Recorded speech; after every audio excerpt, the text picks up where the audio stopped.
It's time for Twit This Week in Tech. First show of the new year. Happy New Year, everybody. And we've got a great panel for you. Stacey Higginbotham is here. She just got back from Vegas. A look at some of the most interesting products in Vegas, some of the weirdest, and what's going on with home automation. Ian Thompson is also here to cast aspersions on CES from the Register, and all the way from the Aloha State from Hawaii, Doc Rock. What a great show ahead. Twit is next.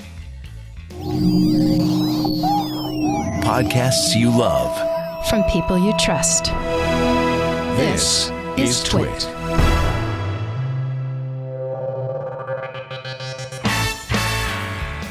This is Twit, This Week in Tech, episode 909, recorded Sunday, January 8th, 2023. So many beans. This Week in Tech is brought to you by ExpressVPN. Make sure your online activity and data is protected with the best VPN money can buy. Visit expressvpn.com/twit right now and get 3 extra months free through our special link. Thanks for listening to this show. As an ad-supported network, we are always looking for new partners with products and services that will benefit our qualified audience. Are you ready to grow your business?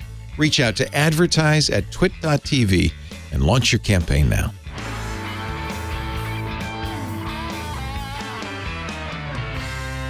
It's time for Twit This Week in Tech, the show where we cover the week's tech news with my favorite people. Stacey Higginbotham has taken time out of her busy Vegas schedule and is joining us. Actually, I guess you left Vegas. This is not my Vegas schedule, but yes, I left. Thank you for being here. She was in Vegas at CES, of course, a regular on This Week in Google. So nice to see you. Also with us, Ian Thompson of the Register, where he is, what is your title now? News editor? Used to be. Oh, yeah, US editor, but we're a flat structure. We don't really go on titles. He does it all, kids. What you do. He does it all. TheRegister.com, the snarkiest but best news site on the internet. And that's very kind of you. Yeah, I love it. I read it every day. Doc Rock is also here from Honolulu, community manager at eCam, and a regular on many of our shows. Hi, Doc. Man, it's so good to be here. I'm happy to be back stateside and having a good time. Where were you? I was in Japan for the last 2 weeks of the year. It was so good. Nice. It was good. I left there on New Year's Eve and got back home on New Year's Eve. So I almost got a chance to, watch the countdown twice, but then the plane took off early enough. We took the early flight instead of the later flight. Wouldn't that be? Could you actually do that? The flight would. Wow. Travel because of back in the international dateline, what would happen is I would stay in Japan, do the countdown, and then take the 5 a.m. flight out of Osaka, get back to Honolulu, go back to yesterday at 9 a.m. and then do it again. Yeah. How long does it take to go from Osaka to Honolulu? You know what's super funny? And this just blows people's mind. On the way there, it's a 9.5, 10-hour flight. Oh, it's still a long flight. On the way back, it's a 6-hour flight. Whoa. He's like, well, how's it faster to come back? I'm like, I don't know, Tony. Maybe that it's round thing at the downhill. bottom is spinning. Yeah, it's downhill. Everybody knows that. No, it's the jet stream. So many people don't get it. I'm like, the globe is spinning underneath it, bro. Jet like, stream, baby. It's pushing you home. Wow. So good. I've got to ask, because I've always wanted to go, but does going to Japan ruin you for Japanese food anywhere else in the world? 180%, which is why I have taken it upon myself to learn to cook Japanese food really well myself. But luckily, I live in Honolulu because we have a very good Japanese contingency here. You can get good Japanese food here, and you can get good Japanese food in the Bay, and you can get good Japanese food in Los Angeles and San Diego. So. Well, no, I mean, I took my sister when she came over to a very good Japanese sushi bar in San Francisco, and she just looked at me and went, "You've ruined me for London sushi." And I'm wondering if it was the same for Japan, but yes. Yeah. So San Francisco has a pretty decent sushi culture, so does Seattle, because the water is cold enough and, good enough. Places that have warmer water with sushi culture, I was like, I don't think that works, because what makes Japan sushi so good is that ice cold water just makes really good fatty tuna. And stop. Fish. Just stop. Yeah. Okay, well, When I went to Japan, they have so many foods that obviously aren't sushi that are so freaking delicious. That's what I was going to say. That's what I missed. It's sushi's just a little corner of the Japanese just this cuisine. tiny sliver. Yeah. 100%. Although, so my favorite hiking food is just onigiri because, you just wrap it up in the little rice and it's got everything you need and it's so portable.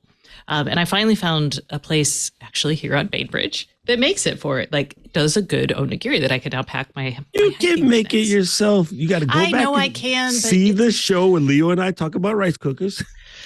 and then I'll give you some cool stuff to put in it. And if you live close enough to a Japanese market, I live in Seattle, so Uji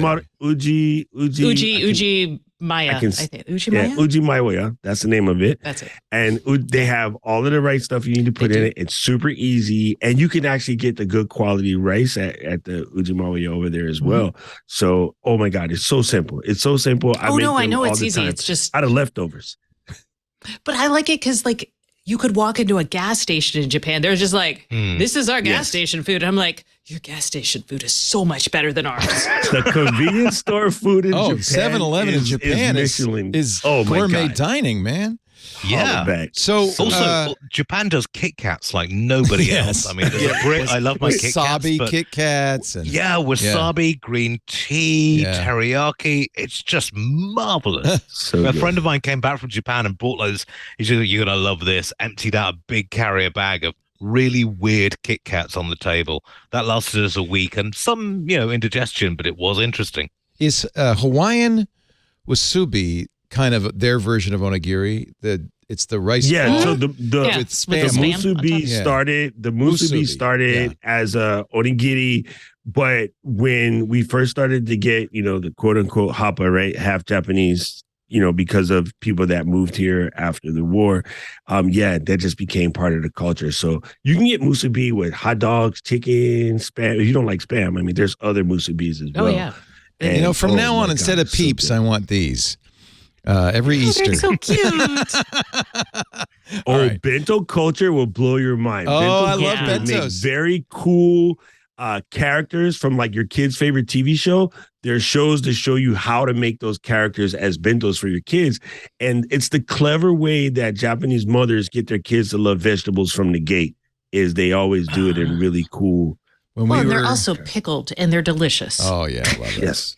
When we were in Japan a couple of years ago, we went to like a lunch bar that had okonomiyaki, which is those pancakes. I went to okonomiyaki. And I watched these guys make it in front of you with such panache. It is wild. Anyway, I went to okonomiyaki school in Hiroshima. No. And it is so much fun. At the otofuku, the sauce that you put on the top? The company that makes it is called Otofuku.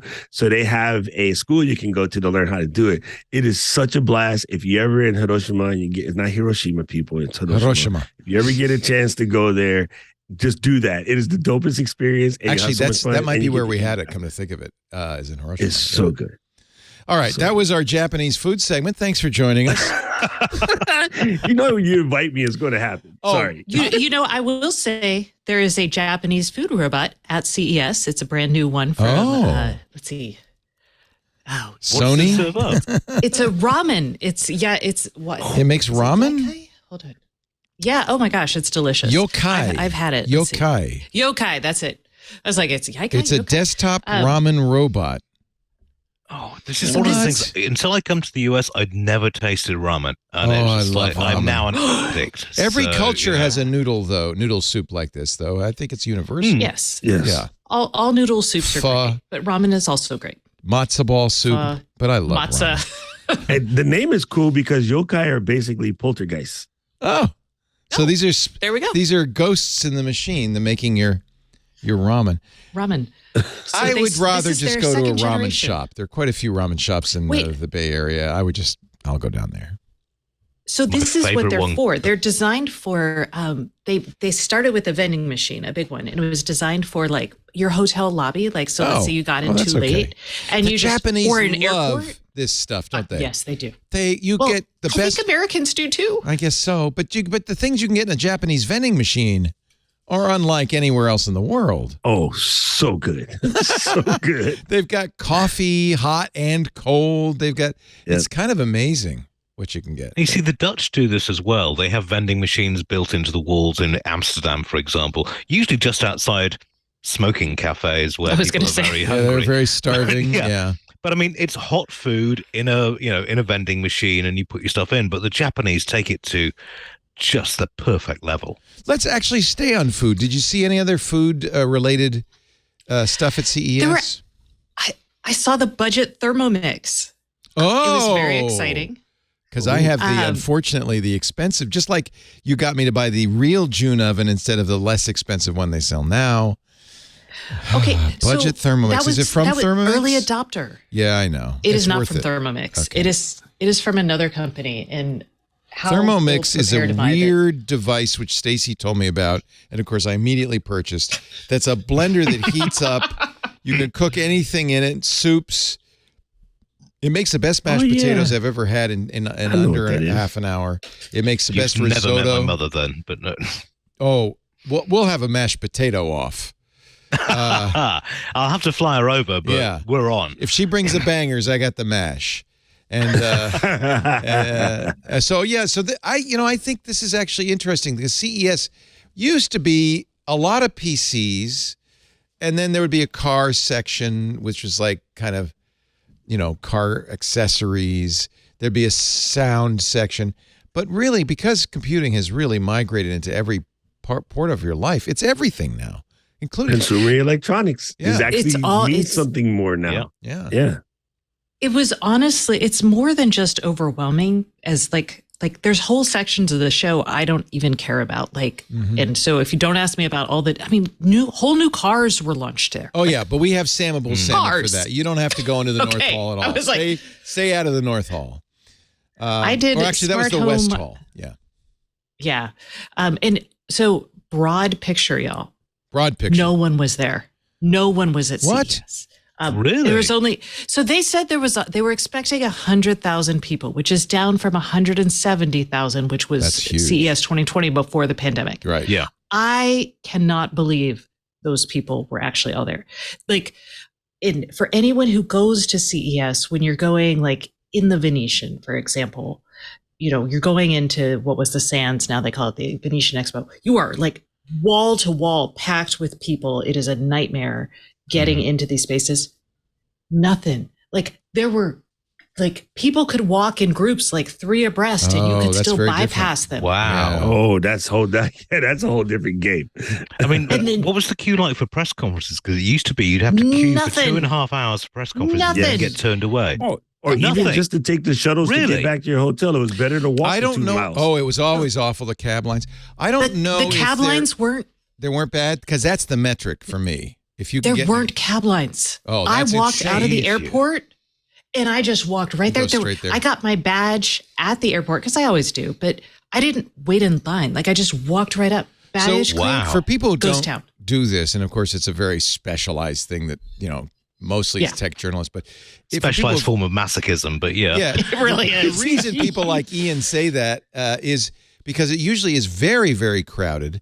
It's almost impossible to get around. You've got appointments that you just can't get to. There are more things than you could see in a lifetime, let alone 3 or 4 days. It's still going on. It was late this year. It started on Wednesday. It's going through the end of the day today. It's shorter too. So it started Wednesday. It's only 4 days. Usually it's 5. Oh. So that's some of the thing. And then the floor space at Unveiled or PepCom, which are these things where companies will pay very for expensive evening events. The PepCom piss up is one of those things you need to get through CES because it's good food, good cheap, good free alcohol. The story behind this is there's these 2 of them, Showstoppers and PepCom. There are probably more. CES has it Unveiled as well. And the companies pay huge amounts of money to be there because they're smaller and there are a lot of lazy journalists in the world who go to Showstoppers and PepCom, file their stories, then go home. So and usually they file they file the story about the first thing they saw coming in the door. That's why you saw the vibrating haptic fork 3 years ago because it was the first thing, and it never became a product, by the way. Nobody wanted it. When we went in 2020, the last one before COVID, it was a toilet roll robot. At the front door, everybody covers I remember it. that one. Right. Yeah. And it never comes out. It's not a real product, but they spent 10 grand and Claude Pepper got his, or whatever his name is, got his money. They have chocolate fountains and food because journalists are whores for food. And I think it's kind of scammy, to be honest. Honestly, I think whores is a bit strong because one thing I would say is with Vegas, when it comes to food, you've got good, cheap, and available, and pick two of those. It's just, so you go to PepCon because it's good food, it's free, it's the end of the day, you need to unwind. I've been to about 10 PepCon or the other events. I've got 2 stories out of it. Yeah. One because of which I have to you're say not I a met cheesy you at. Yeah, you're not a cheesy journalist. Hold up. Okay. Counterpoint. Yes. Okay. Counterpoint. What did For you someone see who goes this to year? CES, Yes. there was less. There was definitely less. I like it because it's an easier way for me to talk to the people. Oh, absolutely. They have their executives there. Absolutely. Yes, And so agree. for the smart, and there's always the smart home people. But So I can always snag the CEO for like a minute. So the stuff that you cover. Are you okay? The stuff that we're used to this. It happens all the time. The stuff that you.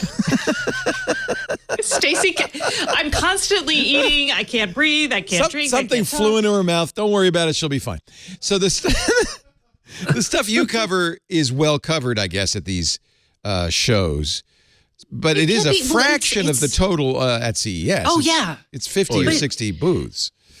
I can get, it's probably like 130. Oh, okay. This year it was like 130. Sometimes that's as many as 200. Really? This year there were actually like, oh my gosh, there were like empty spaces and you could see they spaced everyone. I mean, it was definitely. So they split it out in order to fake it. They did. And then they had a whole media room. Have you ever seen a media room at, No. I think it was PepCom. Because they don't have room because that's like free space. They would never give away. What do you need it for? So CES Why claims do stories there used to be hard enough, right? It'd be so crowded. Just finding a good place to sit. I would always watch the creative ways people would find to sit they end up down on the carpet. And I just then, sat on the floor. Of course, Yeah. the happening spot was, they always overlapped AVN with CES because in the beginning of time, The Adult when we Video Expo. right? When at the beginning of time, when we first got DVD-ROM capabilities, right? It goes back was earlier where than that. VHS tapes. The first porno. Right. When they would figure out this is the way I can get my industry to talk to the nerd industry at the same time to make their industry better, which is why of e-commerce, they were the sort of the biggest, and everybody always just blamed it on the fact that it was ill repute. But no, they were at the tech conferences all the time. They set themselves up perfectly. So it used to be this kind of like gap in the hallway between the main center and the Flamingo Center. And there was like a little bridge, and you should just all watch all the nerds sit there and get a gander at an adult start. I'm so glad. They not only moved off site, they've now moved a different time of the year. And it was 4 through 7 this year. I just looked it up. They moved it back. If they crisscrossed it again. Yeah, they crisscrossed it again. For a while, it was at a different time. Yeah, it's so crazy. I didn't run into any adult performers. Thank you. That means they moved it to a different site. I mean, about 7 years ago when they were still doing it in thing, I met an adult performer who built gaming PCs in the spare time. Oh yeah. I mean, this whole industry, especially the webcam industry, is very techy. It pushed digital video, and we'd be lying if we said it didn't. Like it really did. It made a big difference. So CES claims that there were 112,000 people there. But if you even just look at this, what Stacey's saying, look at this picture of the central hall where there's actually room to walk. That's here. I'll show the. Can I see? I think I can share a Google photo video with you. Marvelous! We're going to get fancy here, ladies and gentlemen. By the way, I love this vest you're wearing. What is that? That is so cool. This is my Han Solo vest. I know it's very cool. You look like Just do this for me. I got a bad feeling about this. I'm just going to shamelessly say that if you were using Ecamm, you could share anything you want right away. I'm doing it via create a link. I've got to copy it, and I'm going to put it. Come on, Stacey, shoot first. Where am I going? Shoot first. That is so good. Oh God, that's terrible. I'm sorry, but I couldn't resist. No. It looks good fine. on you, though. It really looks good on you. I think it's a good. I didn't realize it was Han Solo. It's not really. It's just a. It's cool. just a long vest. I like vests. It's like, is it leather? I like vests. It's leather. Yeah, No, it's nice. pleather. Well, that's good. You don't want any animals to die. That's good. Yeah, no animals died to make this just vest. Some dead plastics. Some dead I'm long pulling chain up- molecules. Well, I suppose technically some animals did die in the terms of Way dinosaurs and long trees, time but, before you know. we. Well, Yeah. Oh Somebody wow! yelled at me You once. really did that. Somebody yelled at You're me. like, you're that guy. Somebody yelled at me once because I said that oil was made out of dead dinosaurs, and they said, "No, Leo, it wasn't dinosaurs, mostly trees. It is deciduous trees, leaves, basically. plants. There's no dinosaurs in there." So okay, fine. All right. Okay, fine. I think I put it in the rundown. I just had I had can the do twig that. I have the rundown. So Wait a minute, you put, Did I put it in the right wait a minute, you spot? put in the twig rundown? That's not gonna. which run? I mean, I can get there. I went but, to the wrong place initially, but I I can think get there. I think I put it in the twit rundown. Okay, that would be better. Stacey, as you know, is a regular on the other show, and it has a rundown too, but it's not the same. All right, Now. Where did I where'd you did put I it? put it in the right spot? Oh, I don't know where it is. This is the other. Oh, here. Yes, I did. It's next to my name. In Vegas without being in Vegas. That one. That was me. That was you. No. It's literally next to my name up top. Oh, good place to put it. Ooh, okay. Here we go, ladies and gentlemen. With this is turn your your volume video, down, Oh, and it's sideways video, but that's okay. This is of you in the going down the hall. Oh, there's nobody there. That good is literally. grief. I mean, that is in between. You. I mean, Now that's people right may by- look at and that then- and they say, "Well, that looks like Grand Central Station." But Oh, it's not even close. it could be so much worse. It could be. So no, I It mean is- this. That is usually literally that- jam packed with people. Sorry, I mean usually that conference hall really challenges you to as a polite Brit because it's just like, Yeah. excuse me, and then after about 2 seconds you're like, fuck you, coming through, you know. Yeah, yeah. So Not a anyway. lot of people Wow, that's masked empty either. as I might hell. point out. Yeah, I was. Yeah, good. And how was the airport? Because that's traditionally the standard of, you know, I mean, if you've got No a one. queue for like 4 hours to get through security. No one Wow. anywhere. Huh. It was crazy. So maybe get the they're feeling we're being misrepresenting fibbed because to here. so typically it's 170, 180,000 people. They're saying 112,000, which is that's a lot less. 12,000 people. that is that's Friday at like noon. Jeez, yeah. All That's right. peak time. But was it worth going, Stacey? Was there stuff there that you're really glad you went to see? I mean, I got sick. That was my third respiratory infection in like 3 or 2 weeks. So Yeah, usually people get sick at Vegas at CES, but then they come home and bring it and spread it. Yeah. But you got sick right it there. was. It was Did you special. know? I was Because like hipster sick. there were several articles about how much pee there was on the show floor, so Yes. to speak. So this pisses me off. No, I knew it. So mad about it though. Tell me, Stacey. Tell me how you feel. There was so much. I call it digital snake oil, Urine wellness tech. tech. Mm-hmm. And so Whitings actually does try to get FDA approval for their stuff. And their U-Scan thing, this is a urinalysis kit. It's made up of a reader that you stick in your toilet, and then you stick these cartridges in that for 100, you can pee on it 100 times. Does it count get- for you, or do you have to keep track? Well, there Is there an They're app little- for that? Yes, there's definitely an app. there is an app for that. They use microfluidics inside, so each test, I guess, I don't know if it goes down the toilet. That's a good question. Is this Elizabeth Holmes style testing? I mean, is it real? Well, so they're applying for FDA approval, but they don't have it yet. Whitings is a little bit more like they are trying. I have a to lot build of their stuff. truly I accurate- like Whitings. Yeah. So they have are in their stuff. Europe already, so I'm assuming we might get it here. So 'Cause what does it Europe is do? Normally a little bit more strict. What does it do? So you pee on it, and there are two different types of tests that you can buy. One is a menstrual cycle test. Two is Do you a have to menstruate on diet it? test. No. The hormones. It goes into the hormones you pee. make Okay. during your I cycle go apologize into to your everybody pee. for this subject, but we have to cover it because of CES. You do not need to apologize. You don't have to apologize. I wanna see- I Everybody want you to say pees, stuff. and at least half the world Everybody. menstruates, so it's okay. Yes. Everybody So it's okay. I'm. So all you You do, know, and it's don't make me placed. yell at you Is more. it placed? I know. Is it placed In your strategically toilet. so that you don't have to really aim? It's just going to get it. And they say it can tell the difference between toilet water, and it can even distinguish. Yes, they have an infrared sensor on it. So if it's warm, it's pee. Oh, that's smart. But Okay, unless you have That's how that works. a heated toilet, and then and it can distinguish people, right? So multiple people can use it. Yes. multiple people cannot use it. Only one person per reader. Okay. And part of that is, I mean, I guess multiple people could use it, but the test only it only goes to. You'd the have to one be app. pretty rich to have each person in the house have their own toilet.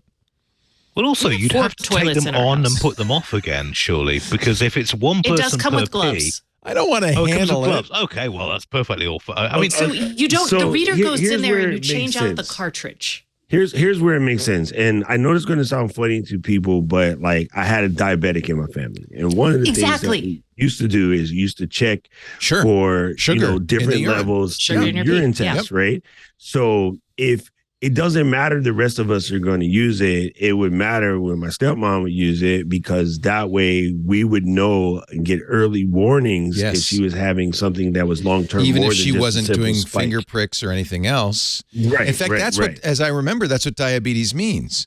G, your piece tastes terrific or something like that. It's sweet. That's how they discovered That used it. to be an old test. They would test it. They would taste it. Yeah. They would taste the urine to see if it's sweet. Okay, so yes, I'm 100% with you on this, but instead they're going right now after this wellness fitness market that is less. They're not doing diabetes tests. They're not. Maybe they will get there. Interesting. And maybe, I mean, they're not right now. That's not available. And then they don't have a really good sense on privacy around. Now, they say they won't share, but obviously if like a lawyer or someone comes in, if law enforcement comes with a subpoena, they don't have an answer for how they would protect that data, which Well, furthermore, no it could leg have. of Dobbs. Couldn't you put surreptitious drug tests in it? I mean, it seems like there's. Yeah, I mean, you could stick that. Well, but you could also surreptitiously drug test your employees like Anyway. without this. I mean, you wouldn't know. Now, if you were like a parent and wanted to surreptitiously Oh, drug boy. test, but you can see it in the toilet. It's not like a secret. I was going to say, I mean, it's difficult to surreptitiously when you've got to distinctly pee on something, but I think the real market for this is companies doing drug tests, or parents doing drug tests. I think there's a good market in like home healthcare or in like what are those group homes for elderly people? But it's interesting. They True. seem like they're going after the quantified self crew, the people They who are. bought these They're- Fitbits and early Apple Watches and stuff, who are athletes, or they just want to keep an eye on their, Or people that want to Yeah, believe they're- they're athletes. Yeah. Yeah. The main, Yeah, I mean, you they're think doing about the medical ketones. tests, right? Ketones. The medical tests are vitamin C, ketones, pH levels, and specific gravity for water balance. So the ketones things is going to get all of the, the athletic greens crowd, if you will. For a while, Steve Gibson, who was a very hardcore ketosis guy, told me that the Pete tests eventually become less reliable. That ultimately you have to do a finger prick to really know what your ketone level is. The blowing, ones, the little keto flutes, and the Pete tests, your body adjusts, and so you don't see the ketones after a while. Well, you But look at anyway. all of the people that are selling like always on glucose monitors for the back of I your subscribe arm. to that. Yeah, I have Yeah. one. And I But was that's like, useful because I'm that's- type 2 diabetic, and that is useful. right. And for I a agree diabetic with person, you. but you got weightlifters using it to try to, Performance increase athletes. their vanity. So as it's coming out initially, Stacey, what is the U-Scan test? What does it do? It's testing for the first 2 tests that they have out are going to be for the diet, which is the ketones and pH. And I think vitamin C is coming, but is not Vitamin there C, yet. They say vitamin deficiencies. You know what would be good is D is a big one, actually. Well, so there's, I mean, so you here's pee the out thing. vitamin C like crazy, so I don't know. Yeah. Well, that's You make because sure it's most of out. us get way too much I mean, plenty. we're Let's over put vitamin C. Let's say plenty. No one's getting scurvy these days unless No you're like a scurvy college out there. freshman who's only eating Doritos. So if you change the cartridge in this, you could change the test. In other words, is what you Test, yeah, yes. okay. And then the other test is looking for it's female reproductive health is what they're calling it.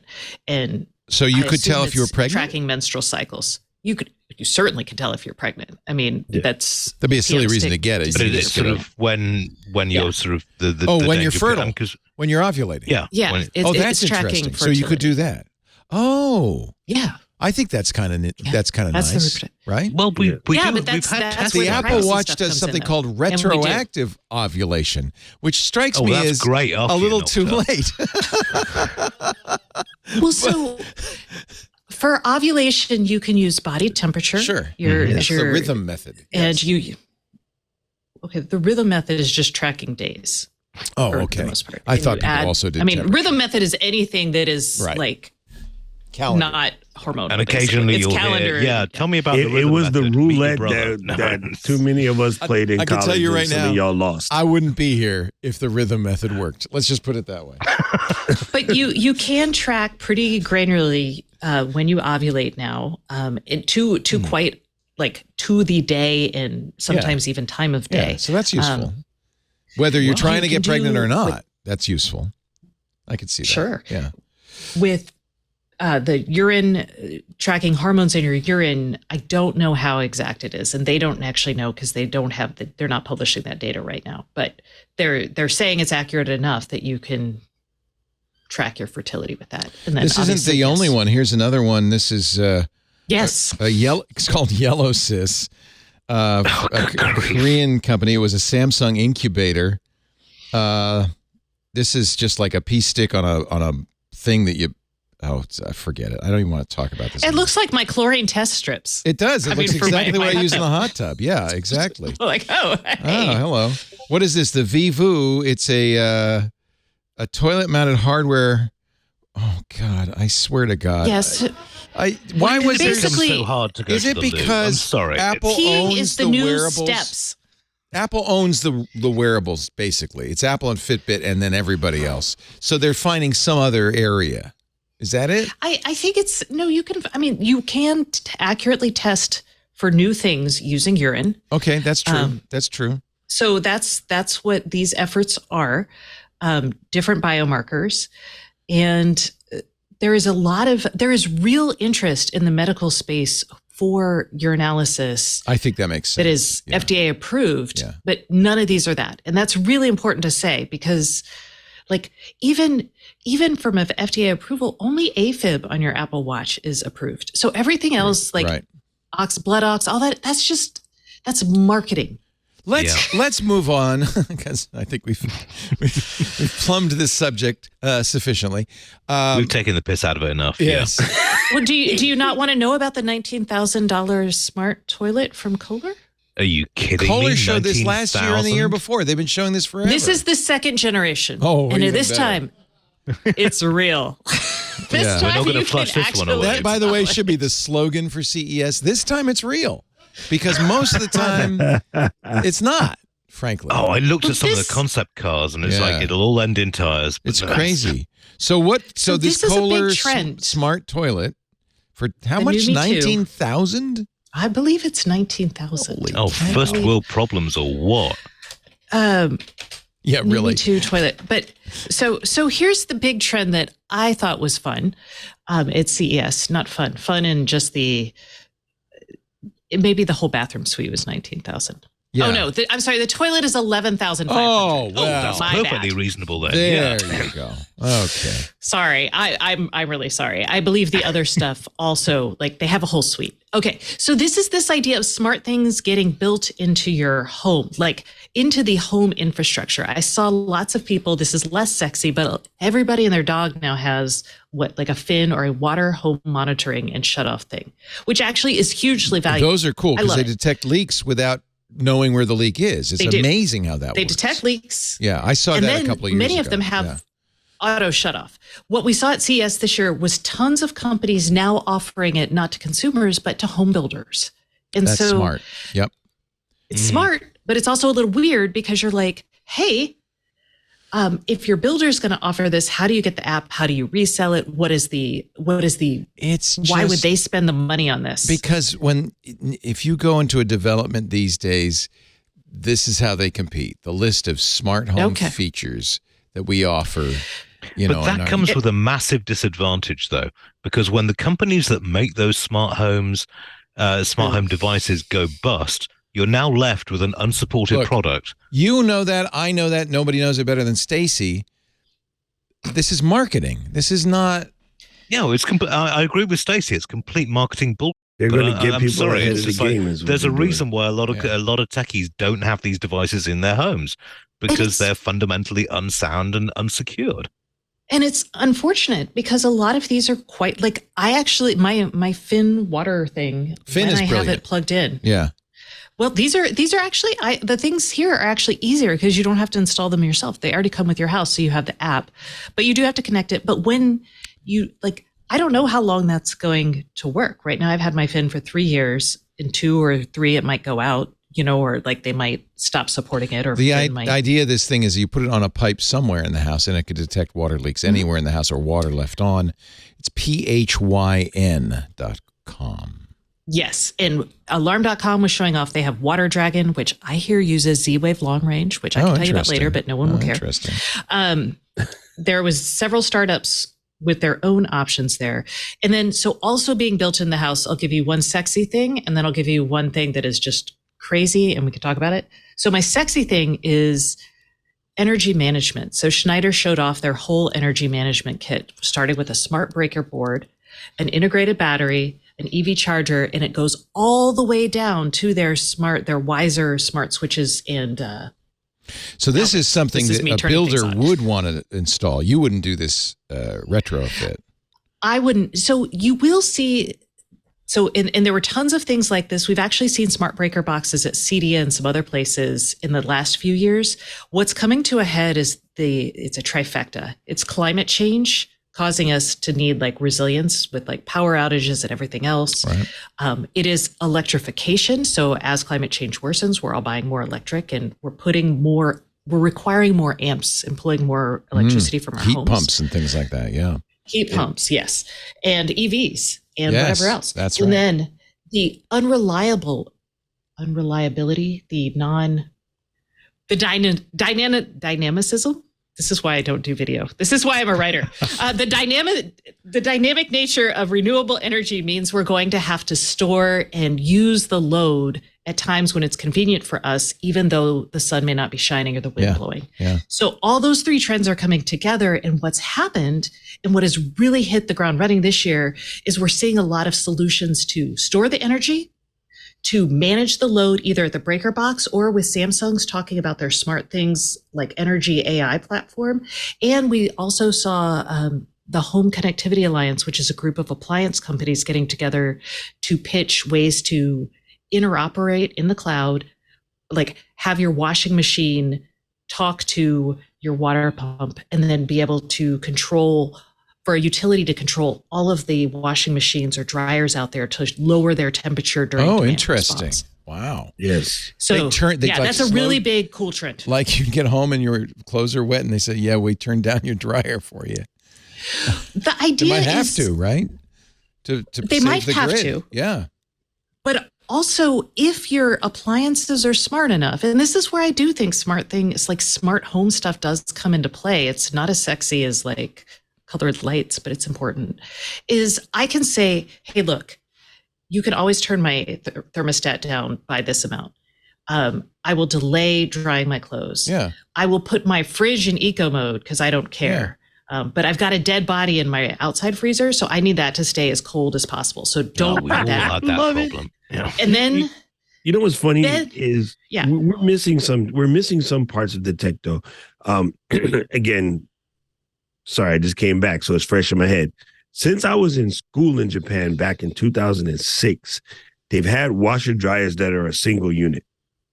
Right? So you put everything in there and it will, when it's ready to turn on, it will fill up, put laundry detergent in it, wash the clothes, and dry the clothes in a single unit. We still don't have those very prominently here in the U.S., but those are prime for, let me just throw this load in And when the grid says, okay, the price has gone down and the heavy usage in my neighborhood is chilled out, it would turn on, do its thing while you're sleeping. And when you wake up, everything's done. So we're getting part of that, which is monitor the grid, use the grid when it's optimal, but we still don't have the convenience of like a single box that can do everything. And it's funny to me because I know it exists. I've used them. They work fantastically. They're very common in Europe. Yeah, very common in Europe. I think Japan and UK work hand in hand together for a lot of things. And so, yeah, it's just one of those things that here in the US, we still don't have. And we don't have it because we want massive washers and dryers. And like, no reason. Like anytime I'm in Europe or when I was in Japan, I was like, oh, how quaint. These people must not wash their clothes. You use the Q word, damn it. Yes. I'm like, what? These people don't have 4,500 square feet of I would laundry like room to space? wash What's a wrong with them? sock today, and then I'll do the other sock tomorrow. And the thing, too, they don't use as much water. Right. Like, I know. Oh, no, huge. Well, You know, but it's that is what's so, happening, okay, which is the I cost got to of cover power. the chat real quick. Yeah.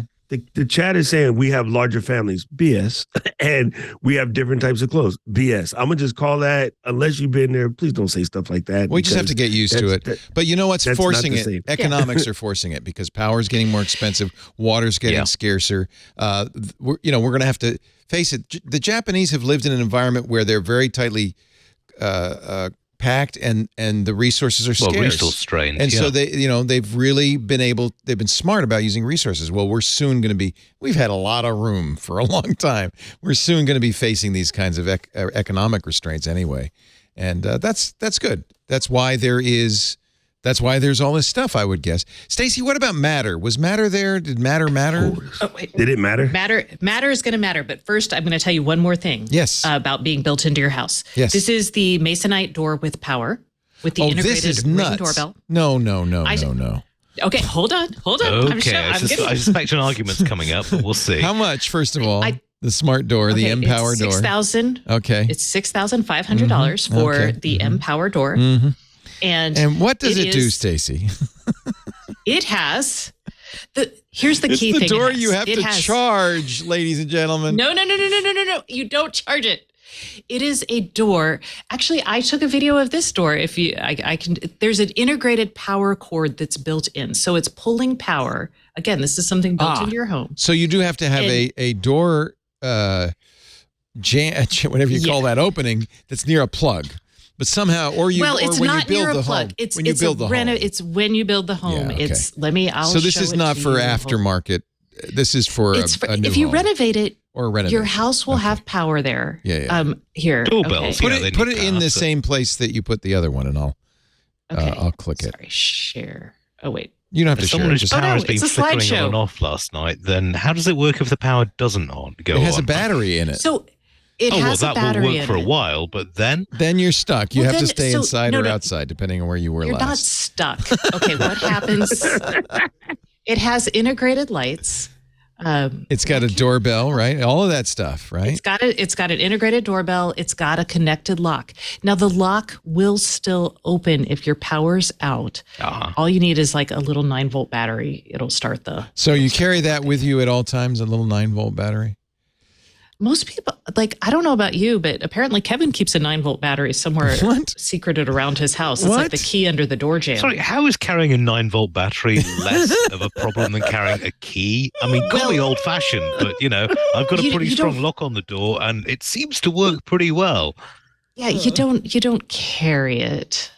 You put it under the mat. I've got a 9-volt under the mat. Or maybe something in a fake rock. That people... I always wonder this because the sludge gives me well enough warning, or sludge if we want to be fancy, gives me well enough warning before the batteries are going to die. And you can also hear when it closes, it goes, when it goes, you're like, okay, time to change the battery. But I always wondered, couldn't we have it where you can just stick your phone somewhere and plug it in, no data, but just let your phone power it in an emergency? right? If you would carry a 9 volt Well, that's battery, what the 9 volt is. yes, you wouldn't have this problem. Just carry a 9 volt. But your phone is in your pocket. The 9 volt, that's a different story, right? Like I got my phone, I got my watch. So I put the photo in. Oh, good. These M-Pwr smart doors, it says, Masonite says, are coming soon to the Home Depot. To Home Depot, yes. And this is a replacement front door. You can get it in different colors. You can get it in different light or different window things. So that is the power cord going from your house to the door. And the door is actually very nice. As someone who's recently bought a front door. It's a fiberglass door. Okay. Yeah, it's a fiberglass door. Yeah. I did not show you there's plenty of pictures on the internet of the actual door. Yeah, we get the idea. So it is and the connected. integrated lighting is nice. Yeah, it's got lights. So like when somebody leaves a package, it lights up.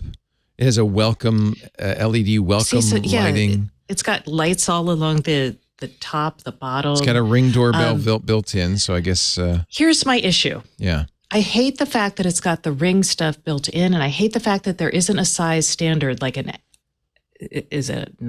want to say an OSHA standard, but like a building standard for the size of like your connected doorbell, because then you could slot any doorbell in there. Yeah. Like I hate the fact that you've got doors with holes in them I haven't had a doorbell that lasts more than 4 years. Yeah. I just kind of glue mine onto the door jammer around the door like a normal human. It doesn't have to be built in. Although the smart lock does, right? They show it with a Yale, but it says shown with Yale, which sounds like you could put other smart locks in there. Is that a standard? You can, that's not a standard yet either. Oh, no. wow. It's shown with Yale. You can choose other doors. I think they manufacture it though with the other locks. Okay. Like, it has a door state sensor, so if you're one of those people who said, did I close the door? You can see if it's closed. It's a nice idea. I think it's a nice idea for I think there's in an apartment complex, this might be kind of compelling. I know that they're designed for the home, but I feel like it's just a little too soon. And this is where Matter comes in. And we don't have enough standards yet, both on the physical side, and we don't have enough laws to protect us on the digital side for keeping this stuff in. And we don't have interoperability between all of our systems yet for everything. So it's too soon to start building this stuff into our homes at you this could level. See, though, how there might be pressure from these builders to start standardizing so that they could do this. I mean, I can see where that's coming from. Yeah. Not so much consumers. I think consumers have just thrown up their hands and said it's a Tower of Babel. It's always going to have some extra hub and something's not going to talk to something else. I give up. Is Matter going to change that? That's really was the premise. The hub thing is pretty incredible because I saw a couple of cool hubs. I think one might have been Samsung. Stacey, you'll be able to fill this in. The new smart station? Yeah, the smart station. That's what it was. And it starts to be a translator, if you will, going back to the House of Babel situation. Yeah. That's what you need. So that's what Matter is. Matter is designed to be a translator between certain devices. So they will translate between Apple's ecosystem, Google's, so any ecosystem basically is. So if you have and Samsung is a member of Matter, and these SmartThings station, is that a Matter device? Is that how it works? It is a Matter. Okay. Yes, it does not exist yet.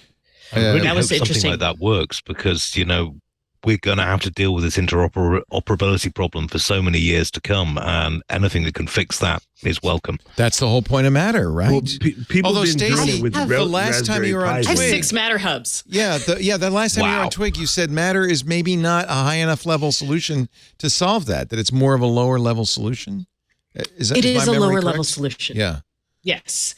It is good for some things.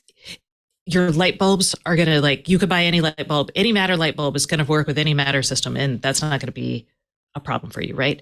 But where it starts getting weird is, oh, okay, well, cool. I can tell Madam A to turn off my lights. But if you wanted to set up some cool, light bulb thing where when I enter a room and this motion detector senses me, turn on the lights, you're still going to have to program that. And that's where people are going to be oh, I thought Matter was going to solve all this, but it's really not yet. You know who had a really cool one, and I'm going Moen. The faucet people, the faucet folks. They have a sensor that says when I walk into the room and sit down in my reading chair, which I have in my bedroom, turn on my reading light. Unless I roll into the room at 10:30 and Karen's already asleep, is not going to turn the light on. Your water faucet turns on your light. No. They made a little sensor that you put in your room. Oh, okay. But it's weird that it's made by Moen. That's the only part that threw me off. I had to double check the reading because I was like, when wait, she moved what? from Austin, left behind all of her fancy faucets, right, Stacey? I did. I replaced my fancy faucets, but this is a standalone sensor. Oh, okay. It's a really cool sensor because, again, like I love the fact that if I walk into my bedroom and I sit in, I have this, Sherlock Holmes chair in my bedroom that I don't know where we got it from, but it's amazing. And it's like old Victorian chair. I love this chair. So when you sit in it, it's a big high back with the wings on the side. And like for it to automatically turn on my Apple TV and turn on the little lamp that's right next to it so I can sit down and watch my shows and not pay attention and do stuff on my iPad, perfect. But if it did that every time I walked in a room and she's already asleep, I'm going to get cursed out, hit with something, whatever. So this thing is smart enough to know that someone's sleeping and it'll do. The other thing it's smart enough to know is that if someone moves, but it's not a big enough move to turn on the panic light, it won't turn it on.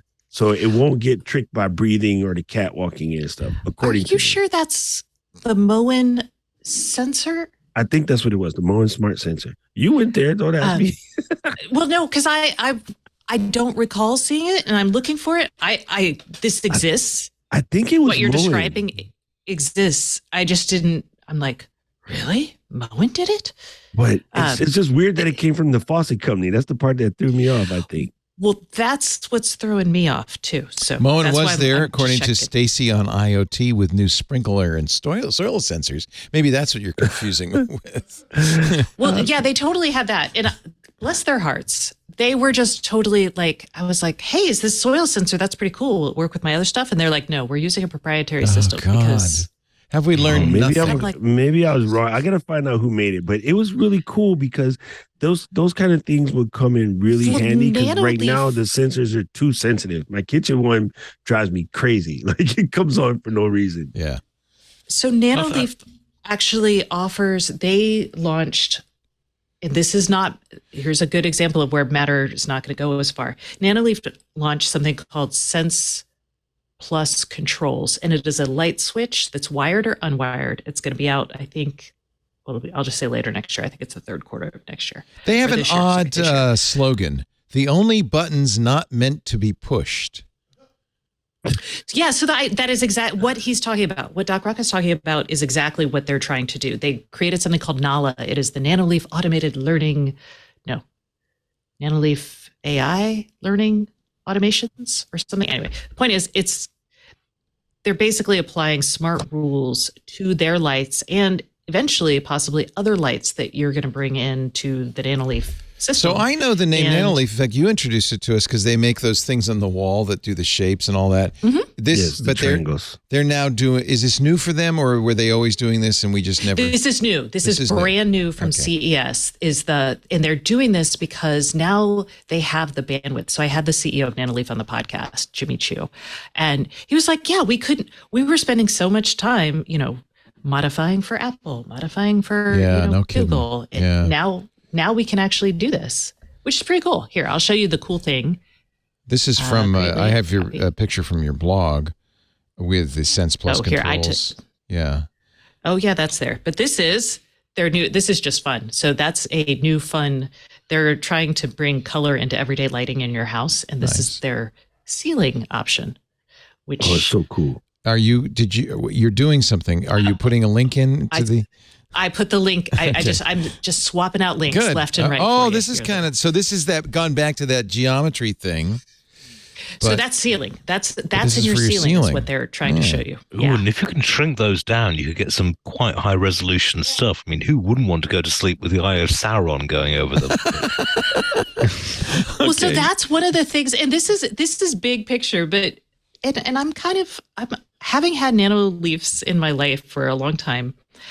He's saying, hey, look, the next step in lighting is color because it's cheap, it's easy, right? But Hugh's done that since they came out. That's what Hugh started doing. Hugh has always had the one problem of, and it's going to sound crazy, they have really bad design. And so what happens is their light bulbs, when they spit fall off out, the fall off is just odd. And that matters in light, like how it shapes and how the light looks, where it hits the wall and things like that. Their bulb shape is just odd. So it calls for bad lighting patterns. And their white lights have always been so yellow. Yeah, I'm sorry. So there's when a huge. LifeX, I have that light. I have that. I have those. Those are all the little can spotlights. I have like a dozen I have like of those. 54 of them, and I love them. And then somebody gave me a LifeX bulb, thinking they were doing me a favor, and I'm like, oh, the shape of this is automatically makes for better light, and it's not as yellow. Mm-hmm. And I did not even know this, although because the I've only product had is Hue. good. Yeah, I have like over 60 of them. The product is basically flawless, except for their design is bad. And as soon as you notice something else, you know the difference. It goes back to that. That's interesting. Once you had an A5 Wagyu steak, you realize that the ribeye from Ruth Chris is a joke. Yes, and I would agree with you. Or the sushi in Japan verers the sushi in South Florida. Is that how you get this purple background behind you, Doc Rock? Is the I'm using nanolights. No, Hue's actually bad for video people because they look good at first. The minute that you lose a sync timing, they will flicker like crazy. That's not good. So I have all video lights, including that fake light bulb right there. It's an actual professional video light because they're designed to sync with your shutter speeds. We're learning so much here. So on the total sum of it all, Stacey, do you feel like I've gone many years in thinking home automation is not getting simpler, it's not getting easier, it's getting crazier. Do you feel like we're starting to make progress? No, I think we're still overcomplicating it. Yeah. No, we're taking small steps in some areas and not doing things in others. So I think we see a lot of good ideas. I think there's some really important things, like the energy management is really important, right? Yes, I think that's going to actually affect things, and we're going to do some really good stuff. I think Matter will help bring, a lot of smart home stuff to more people that want it. I don't think there's a really compelling reason still for a lot of people to want this, because there's not, other than like using your voice to turn on your lights, like who cares? But if you can have things like the smarter stuff that Doc Rock's talking, like what Nanoleaf was talking about, then it becomes much more compelling. It's not much different than the clap on, clap off, basically. We're still in our clapper era. We're still there. That's so funny. You did a great podcast with, hold on a second. You did a great podcast with Kevin Toffel. Of course, the Stacey on IoT website has it, staceyoniot.com. Their IoT podcast is great. You and Kevin were at CES together, so you have all that coverage. And as you mentioned, you have the Nanoleaf guy on, Jimmy Chu, or guy or gal? Guy. Jimmy is guy, yes. Yeah. And so this is definitely worth listening to if you want to know more about this. We did talk earlier today with Sam and Bull Salmon about cars at CES. There were a lot of interesting things, including that new Honda-Sony collaboration called the Afeela, which has a built-in PlayStation 5. Worst brand name ever, by the way. Afeela. I don't even know about that thing. If you're interested in that, Sam talked for about 20 minutes with us on Ask the Tech Guys, our first episode. That's at twit.tv/ATG. Father Robert also had a very nice cut down where he showed like 800 products in 5 minutes. That was on the Ask the Tech Guys show as well. And Robert will be on next week to talk more. He kind of, I think, ended up seeing a lot more kind of goofy stuff than you did. I bypassed I had limited time because I was sick for a full day. So I was like, goofy, skip it. Ain't got no time for goofy. Yeah. Do you, on balance, you think CES was worth it this year? You're glad you went? I mean, I like seeing Kevin. I like getting out of the house. That's what mostly I hear. Basically, the rationale for CES is I get to see my friends. It's fun. Mm-hmm. It's a social event. LobbyCon is the main reason why we go to these things. So yeah, LobbyCon, where you meet in the lobby. Yeah. LobbyCon, I love that. Yeah. Did you see the GE profile mixer? Because that thing had me. So I was just about to bring that up. Oh, okay, that's all I've been wanting to ask you this entire time we've been here. About that as well. Yeah, but Leo wouldn't let me. I have a house full of GE profile crap that breaks more than any of the stuff I've ever had. But okay, tell me, an American. Tell me about the GE Profile Smart Mixer with AutoSense, the smartest mixer in America. This is a $1,000 mixer. I'm just going to tell everybody so you can guess. So I have a very nice KitchenAid that has lasted 40 freaking years. My KitchenAid's 30 years old, but it was $500. $500 30 years ago was a lot. But worth it because it never broke. So this looks like it's not going to last. Is it going to last as long? We'll see. I would replace my KitchenAid if it did better. What does it do better? Yeah, I don't know the math, Leo, but if I think about it seriously, 30 years ago when we paid $500-600 for that thing, that equals more than $1,000 now. But it lasted. So that's the point. It has definitely lasted. Who knows? So you know this thing is going to break down in 5 years. Exactly. Max. It's not. Okay, go ahead. No, I like so. I mean, we don't know. It's unknown. It's not out yet, so we don't know.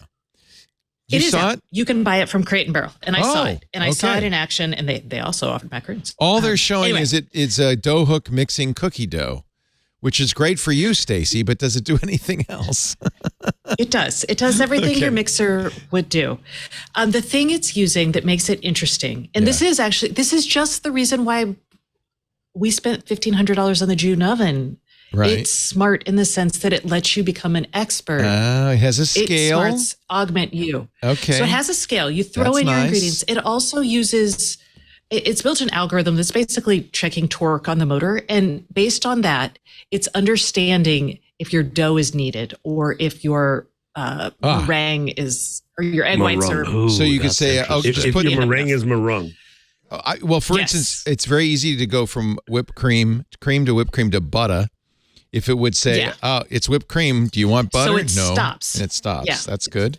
Okay, these are going to have to be banned from British Bake Off because that would completely skew the competition. I meant to make butter, governor. So the cool part is imagine if you did that. And then you had the smart oven that told you when your sponge was exactly right. I do like this idea. Get fun out of it. No, I do like that. I have to say the Thermomix has a scale in it. My June oven has a scale in it. Those things really make it easier. I've got to say, having a scale in those is a really good idea. Yeah, well, yeah, because baking is science, according to Alton Brown and it is, and American bakers really like to put cups of flour in, and everywhere else in the world they measure it by. Don't get me started on your. I've been cooking over Christmas. I went on an extended rant with my family about the use of cups, the use of ounces, the ridiculous use of fluid ounces over here. Go metric, please. The number one thing that ruins recipes in it is tablespoons and teaspoons. Because unless you use one that is quote unquote measured to the amount, it's wrong. And if you're doing a tablespoon, a teaspoon of a dry ingredient, you're just guessing, right? Because nobody takes the thing and does that to level it off. Perfect hollandaise every time. But I mean, this looks good. I want this. You've got the same problem with cups in that, a cup of sliced mushrooms. Well, how do we slice the mushrooms? We do them broad? Do we mince them down? I love it. The nerds, the geeks who turned into this show for technology are really they're really losing it. But hey, geeks got to eat too, geeks man. Gotta eat. Geeks got to eat. Okay, so Stacey, you kind of maybe have convinced me, much the same way you convinced me to buy a $1,500 toaster oven. Well, hold on. Before you go out and do this, some things to know. Yes. You will build up the experience over time in baking in a way I don't think you do in an oven. That's true. Because you're physically touching and seeing these things. Yeah. So it is a lot to pay to for those first few classes, if that makes sense. I think it's really... Yeah, because I could get it right now. I never make butter. I always put the right amount of flour in my breads and all of that stuff. The thing that they added, though, that I don't know if it's worth that much money, but it's worth a lot. Have you ever changed the hook on your KitchenAid mid-mix I do it all the time. That thing is a pain in the butt. The fact that they have a release, that's quick release. Worth a lot. Okay. All right. The quick but release you know what is they worth don't a lot. have? The other thing is when your hand is jacked up, because I'm doing something with the meat now, and I need to do something with the mixer, I could just lean back and be like, okay, can you mix it slow for blah, blah, blah. And that is true. That's also good because when you're cooking by yourself in a smaller kitchen, it's a pain in the butt. Right. You got to stop what you're doing, wash your hands. Let me ask this, because I am very reliant on the accessory thing on my KitchenAid. I use it to make pasta. I use it to spiralize zucchini. Yeah, you're not going to have that yet. I lose They that. don't have that yet. Okay. It looks like they've got something in the front where it says profile that you could maybe release and stick in there, but they don't have those. I think that's the plan. They don't have those and that's one of the great things about the KitchenAid. My mom made sausage. Yeah. She had a meat grinder that she would attach to her KitchenAid. Remember the KitchenAid, what was that? The snow cone maker that we did? Oh, yes. That I chose one of my picks That's for the week? right. Yeah, we still use that. I mean, it's like, okay, I have an entire appliance to make snow cones, but when you need it, do they have a shave ice? The guy in Hawaii, that's hilarious. It's a Shave shave ice ice is one, just go down the street. Shave ice everywhere. Yeah, here. Well, yeah, okay. Seattle, you're no in the shaved home ice. of No shave shave ice, ice. shave ice, though. So Here's we the don't have that video in Seattle. that no, nor in San Francisco. that GE says, watch the GE Smart Mixer whip it good. So we're gonna there it goes. It's whipping. See, to me, this is a mixer. It's gonna be a little. You got to do a little more than just have a scale in the feet and sensing how much tension. I think, but so the June oven started at 1,500. Now it's 500. Yeah, you're right. This can start at 1,000, get down to at $500. I would 100%. Is everything buy in this. my house, from my front door to my toilet to my mixer, going to require a separate app? That's where we're headed. Yes, that is where we're headed. That part is crazy. This is true. The too many apps part of it is insane. And I agree with Stacey. I think right now it's a good start. And they have to start somewhere. And they have to start and have the companies that do this stuff have to be willing to be a joke in everybody's humor Initially. for like 2 to 3 years. And then they go back and go, look who's laughing. And if you don't believe me, iPhone. Yeah. I mean, I hate to sound like a Luddite on this, but I do think you've raised a very serious point in that at what point does the convenience of these devices get lost in the amount of updating and upkeeping and cross-platform support that you need to do to actually run them? I suspect people are going to basically pick the devices they want, just stick with those, and a lot of these are going to get left, in the garbage. Well, they will, and I will tell you, I buy the stupidest. Like I have a GE cafe oven that is smart, and I bought a smart pan that actually teaches us how to cook. But the pan, I will not use it because it is a lot of maintenance. My husband still uses it because I also know how to cook. So I'm like, eh. But what I think will happen is the most successful devices, you won't need the app for. And like with the June oven, even with this GE thing, I don't need the app. There are apps that you can use, right. but you don't actually have to use the app. No, I don't. So that's where I think we'll see more value. A lot of that, and there is value in downloading the app, setting it up so you can talk to it. Like voice is great in the kitchen. I tell my oven to preheat. If I told my mixer to I loved it that you used to be able to go to your faucet and say, give me a cup of water, and it would do it exactly. Yeah. That was pretty cool. And those are things that are really compelling. Yeah. And once you set those up, they tend to work for quite some time. I mean, yes. Yeah. Yeah. And you get used to them and you will keep them. But so I think people will add them ad hoc, which is why interoperability is so important. And if it's useful, they'll keep using it. Otherwise, the first time it falls off, like my dryer fell offline, like after the second or third time my dryer fell offline, I was like, why? I don't care. Yeah. I'm not connecting it again. Yeah. I mean, there was some interesting stuff in terms of sort of interoperable standards. I saw the new Qi 2 standards coming out on wireless charging with Apple backing it, which is really ironic considering that Apple balked that standard on its own devices for so many years. But, it's that the industry has got together and said, look, there's no point having two competing standards for wireless charging. And now Apple, of all people, is on board. That was really encouraging. Yeah, I mean, that's what's happened with Matter. It'll keep happening. We're just in the early days, and we want things to move so much faster. We've been in the early days for 20 freaking years. Well, think about how long electrification took. This is not smartphone adoption. This is like electrification. Okay. It's true. This makes sense. All right, let's take a little break. I think that's it for CES. Yes? Anything? Last chance. Do you want to talk about the Bird Buddy smart hummingbird feeder that can identify 350 different species of hummingbirds? Going. Do you want to talk the birds? Do you want to talk about the smart pen, the Nua, that has 3 cameras in it, and will record what you're writing and then turn it into, I don't know what, a picture? Do you want to? I do miss a couple of years ago when they had the smart hairbrush and we ran the main attraction headline, but no, it's. Did you see the 3D printed skin gummies where you take a picture and they use this quote unquote AI to analyze your skin issues, and then for 3D, it's like Neutrogena is making these, and then it 3D prints vitamins. Oh, that's cool. Grief. On demand. It is not cool, Leo. That is stupid. All right. It is a waste of money. Bollocks. I'm sorry. Wasn't there also at least one, maybe more devices that smelled? Did you see these? So much smelling. There was a lot of smelling. Yes. This is the aroma shooter. This is the aroma shooter, which this is Who the hell gets VC funding for this rubbish? I mean, there are people starving in the world, for goodness sake. It uses solid state cartridges in a variety of flavors: papaya, chamomile, and soy sauce. And then it has, of course, an app, the Aroma Player, that shoots smells into the air. You want to see a video? By the way, thanks. I gotta give a lot of credit to Katie Wickens at PC Gamer, who went around and found all the stupidest stuff at CES. This is the Aroma Shooter and the Aroma Player, the official NSFW trailer.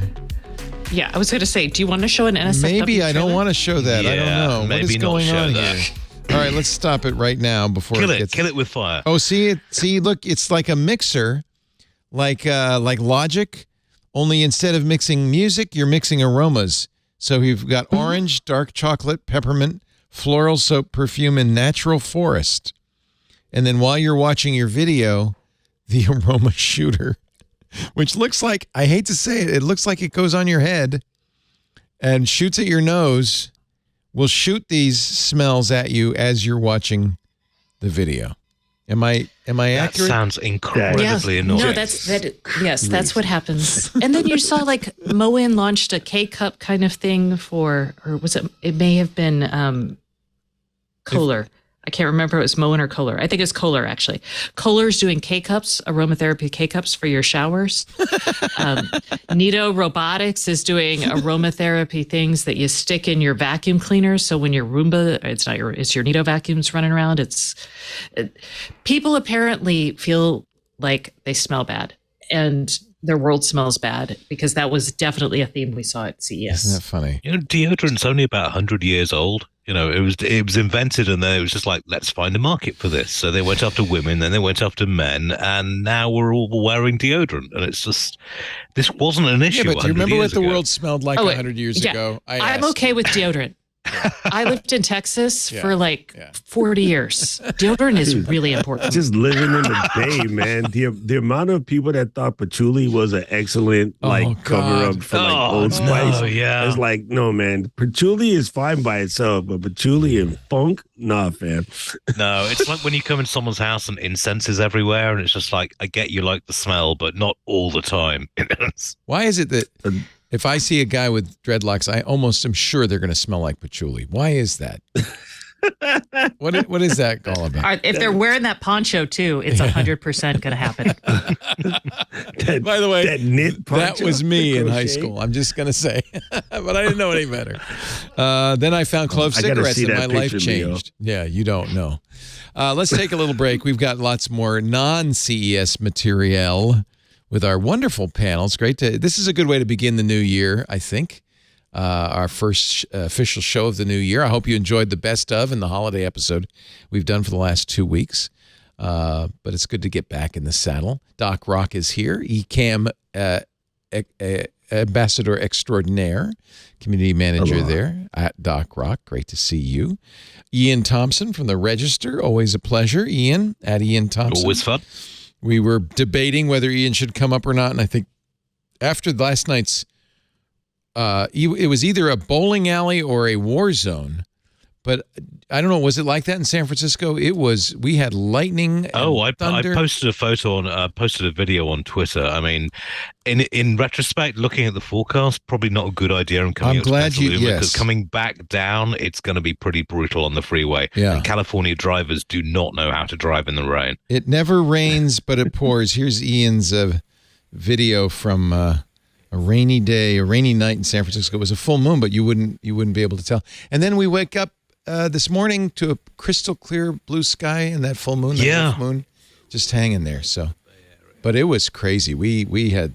I mean, I did not sleep well last night because it was like we don't get thunder and lightning here either. You get it in North Carolina, right? You were used to it. It was like Texas. It was like Texas. It was like summer in Texas or summer in Kakalaki. But we're not used to that here, and it's winter. There's a lot of trees down in the neighborhood at the moment. Yeah, I'm a member of the local CERT team, and we've been getting alerts all day. Oh, wow. Sorry, CERT as in community emergency response, not the computer one, but yeah. Nice. Yeah. Good for you. It's good you do that. Also here's Stacey Higginbotham from the beautiful Pacific Northwest, where you have a drought up there too. I hope you get some rain. It's raining right now. Oh, it's raining for the next week. It looks nice and green. Well, we sent it up your way. Our show today brought to you by, I'm happy to say, our great friends at ExpressVPN. When Lisa and I were in Mexico this past week, we really wanted to watch Thursday Night Football on Amazon. And I said, oh, I know what to do. ExpressVPN. Fired that sucker up. I said, I think we're in Miami tonight. We were able to watch the football game. ExpressVPN is the best VPN service out there for a number of reasons. First of all, they are absolutely pure as the driven snow. They do not collect. They do not log. They do not collect any information about you. And they go the extra mile to make sure your privacy is 100%. They use a custom Debian distribution on all their servers all over the world that refreshes itself every day, wipes the drive, and starts over. When you go to an ExpressVPN server, when we went to that server in Miami, press the connect button on the ExpressVPN app, it spun up an entirely new instance of their trusted server software. It runs in RAM, and it is completely isolated from the rest of the system. It's firewalled off so that it cannot write to the disk. It's sandboxed, so it cannot write to the disk. And then when you're done, you close the ExpressVPN, and poof, it's gone, and there's no trace of your presence. Now, that's what you need in a VPN server, virtual private network. They do three things. One, of course, they improve your security on open Wi-Fi. Actually, we kept ExpressVPN open the whole time at the hotel because we were on hotel Wi-Fi, but I felt secure. And the nice thing about leaving ExpressVPN on is they invest in their servers, they invest in their bandwidth, so you never feel like you're sluggish, you're slow. We're able to watch HD video just fine. And you do it also to protect your privacy, because even your internet service provider is collecting data and selling it on to data brokers. Those data brokers are one of the most vile things that has happened in this internet era. They collect information about you from all sorts of sources, your browsing history, your online searches, your location data, then sell it off to the highest bidder. Which includes, by the way, the U.S. government, the Department of Homeland Security, and we've just learned the IRS as well. Privacy is important to you, if security is important to you, and if you'd like to watch a football game in another country or another jurisdiction, ExpressVPN. ExpressVPN, it hides your IP address. You're using their IP address. That's another reason you want to use ExpressVPN. They invest in their infrastructure, and they rotate their IP addresses. So people don't even know you're using a VPN. It's the only one I use, ExpressVPN. 100% of your traffic is encrypted, of course, and your privacy is guaranteed. Make sure your online activity and data is protected with the best VPN money can buy. It's not expensive, less than $7 a month when you get our special offer. And I think that's well worth it to have that kind of privacy, security, and occasionally to watch, maybe watch a little anime from Netflix Japan. ExpressVPN.com/twit. If you go there right now, 3 extra months through our special link. ExpressVPN.com/TWIT. Please use that address so that they know you saw it here. We thank them for their support. ExpressVPN.com/twit. We've been spending a lot of time over the last week talking about the Lastpass breach. Steve Gibson did an entire episode on it, which I'll give you a hint. He titled Leaving Lastpass. Earlier today on Ask the Tech Guy, we talked about how to export your data from LastPass, but also the risks. There is a lawsuit which the plaintiff hopes to turn into a class action lawsuit. I don't think he's got class status yet. He claims he lost, I think, $53,000 because of the LastPass breach. We don't know much about what happened because LastPass hasn't been super forthcoming. But it's quite the opposite from a journalistic point of view, I have to say. They've been absolutely closed-minded about it. Let's be fair. To make a statement. Yeah. The only thing that they said, well, in July, they said, oh, yeah, social engineering guy got into our source code. Okay, fine. Then a couple of months later, say, oh, and by the way, after that guy got in the source code, he used what he learned there to get into our systems and some customer information. They didn't say what, customer information was released. Now, 3 days before Christmas, interesting timing, they said, oh, you know what? Actually, the guy got the entire backup of all the encrypted vaults. Yeah. That's about as bad as it can get. I mean, thankfully they were encrypted too. Sorry. Yeah. Yeah. Well, no, I was going to say. Yeah. I mean, they have to crack those vaults. They are encrypted using AES 256, yeah. Although Steve talked about this early on when LastPass first started years ago, and when we first started talking about them, they were using a hashing function called PBKDF2 to hash the passwords or the master password, and only 500 iterations, or maybe it was 5,000, but it was fine then. 5,000 was fine then, but 5,000 today is way too low. It really does open you up to brute forcing. LastPass advanced that to 100,100 a couple of years ago, but not everybody got automatically advanced. And we don't know the LastPass vault the vaults that were exfiltrated. We don't know when they were backed up or how many of them had the higher number of hashes. You need at least 100,000 these days. In fact, OWASP recommends 300,000 iterations of PBKDF2 to protect your master password. So there is some real concern, legitimate, I think, real concern that what's going to happen now that we don't know when it happened. We don't know how much they got. Steve, I said, Steve, it's the crown jewels. It is. It's the one thing that they have to protect. Yeah. It's their one job. Yep. You have one job. That's where the secret key comes in, though, right? Sorry. No, I was saying for those of us that are like 1Passwords, like even if you got my vault, you ain't doing nothing with my vault because you still need the secret key. So well, it's the same with LastPass. Same with LastPass. The problem is there are a couple of problems here. Once you have the vault, you can apply every bit of brute force you wish, right? Now, if you had a good master password that was really long, and if it was properly hashed, probably you're okay. But there are going to be people out there whose master password, because you have to remember, is monkey123. There are going to be people out there. That's the funny part about my clients. I get everybody, my family, everybody. I get them on 1Password, right? I had LastPass too for a minute from a team that I worked with, and they insisted on using that because at the time they were the best. That's why they advertised with us for years. They were a studio sponsor. What's the word I'm looking for? Oh, they worked on all the platforms. That's what and they're completely cross-platform. Right. Yeah.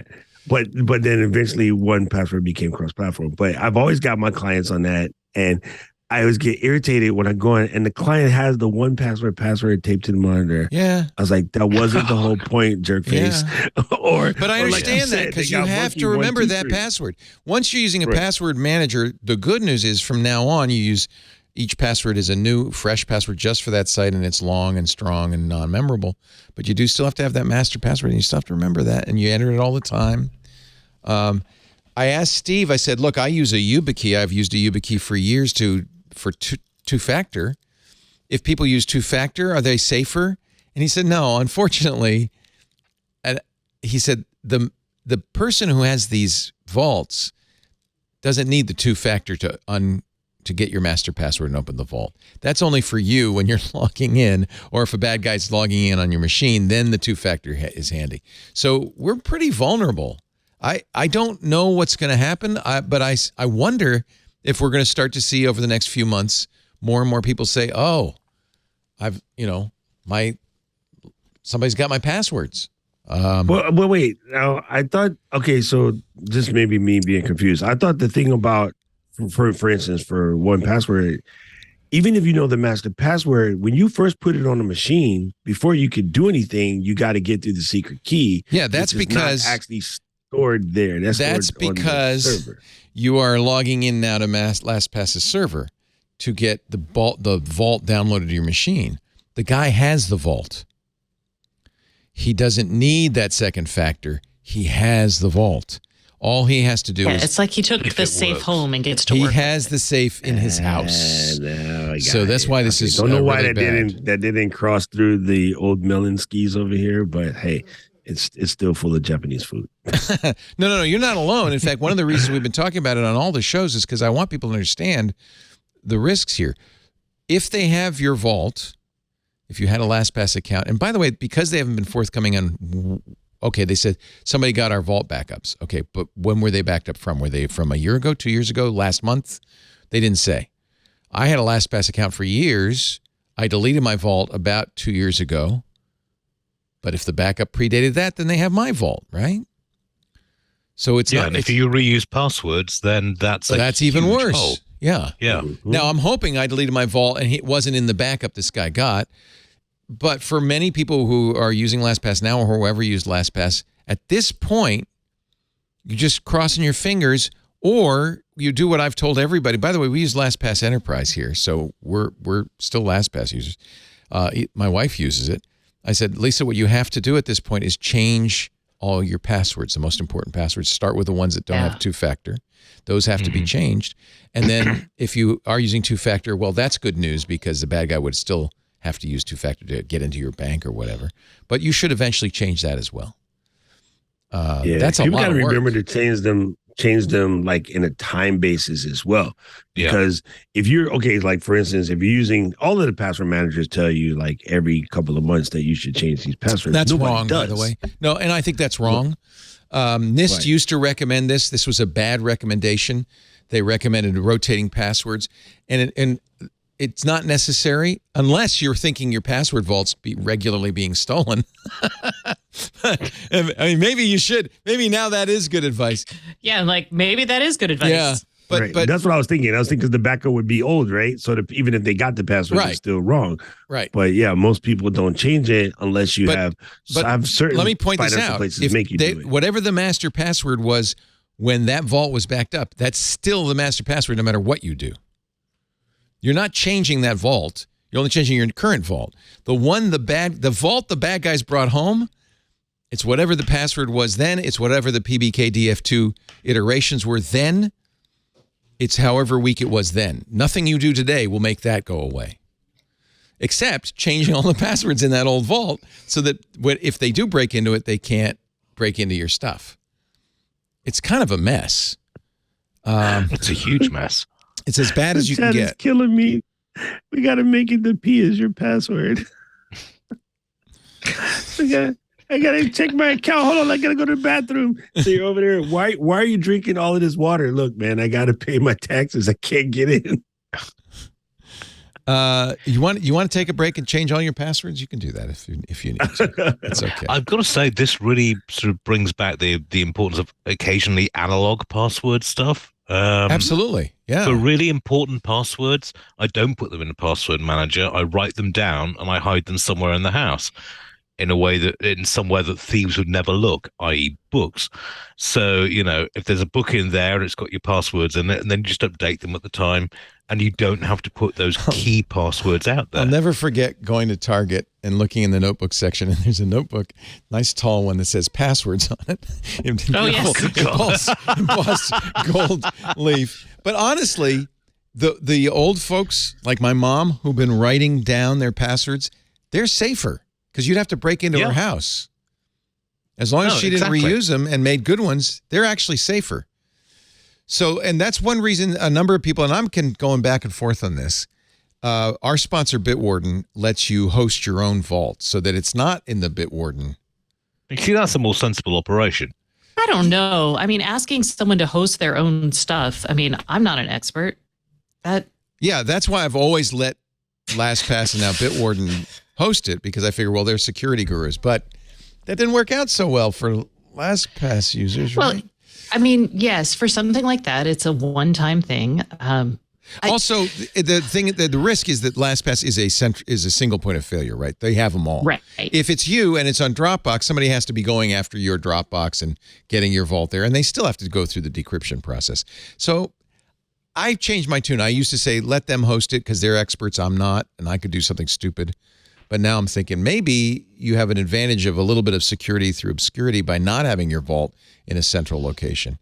You'd have to run a LastPass. Unless you're someone like a journalist. Yeah. What do you do? What do you do if you're vulnerable? Well, it's not that you're vulnerable. You have a higher risk profile. Well, that's what I mean. Yeah. What if you're, it depends on what your threat profile is, but if you're a dissident or a journalist or you live somewhere where it's not okay to be you, what do you do? Well, I mean, I was part of the Google's advanced protection system that they introduced for journalists when they first brought it out. So you've got a YubiKey and you've got a Bluetooth thing, and you have to log in. If you're coming in to your existing account on a new computer, you've got to have this with you, otherwise you're locked out. It's a bit of a pain in the ass if you actually lose the key, but it's actually a pretty good security system. But, for mass market, people just don't do this. I mean, Google introduced two-factor authentication for Gmail, for example, and 10 years later, less than 20% of people were actually using it. They actually started forcing people, didn't they? Yeah, they had to, because, as I say, this is not that people want convenience, not security. And this is part of the problem I have with password managers, in that it sounds like a great solution until the LastPass thing happens, and then it all goes to hell. So I have to say, even if you're using LastPass, you're still better off in most cases because most users reuse passwords. Yep. And that's the worst case scenario, true. Right?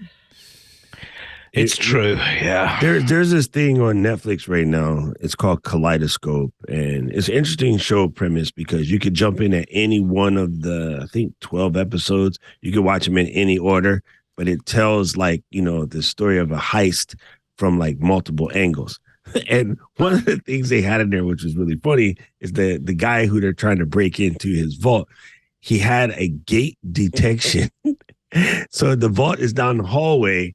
And as you're walking down the hallway, it knows it's not him because everybody has a unique gate. Oh, gate like GAIT, like how you walk. Oh, yeah, that's interesting. Google's been doing that. Actually, interesting thing to come up with. But no, it's real. Before I went to Japan, it's real. Google's been studying this. Yeah. Really? Yes. Well, see, that was funny to me because right before I went to Japan, I accidentally, literally hours before I got on the plane, I accidentally kicked the couch at full blast and broke my toe. So you got a different gate now, baby. So that means I wouldn't be able to get into my thing to get my stocks and bonds. I remember when I was in college, I was walking down the street, and a guy said, "Hey, Leo," and it was like 100 feet away. I said, "How did you know it was me?" He said, "I could tell by how you walk. You have a distinctive." I don't know if it's a silly walk or what, but you have a distinctive gait. And Google says everybody does, and your phone can detect it because of the accelerometers, right? We had the former something of either the FBI or the CIA at one of our structure conferences, in 2014. And he got up on stage and he was like, "We love Fitbit. We can totally tell who different people are based on their gait." And everyone was like, "Oh my gosh." And then they forgot about it promptly. So, yeah. No, I mean, it's also got applications to the kind of health things that we were talking about from CES. I mean, Billy Connolly, the famous Scottish comedian, was diagnosed with his terminal medical condition simply because he was walking across a room and a doctor who knew what he was talking about said, "Hang on a second, you're showing signs of this particular illness. Isn't that you need to go and see your doctor right now." This is all incredibly valuable stuff. But yeah, it's what I mean, honestly, that's what we're learning from smartwatches. More and more, we're hearing stories about people whose Apple Watches saved their lives because it detected AFib or some other heart condition, and said you should see your doctor. I'm sure gait will be the next thing.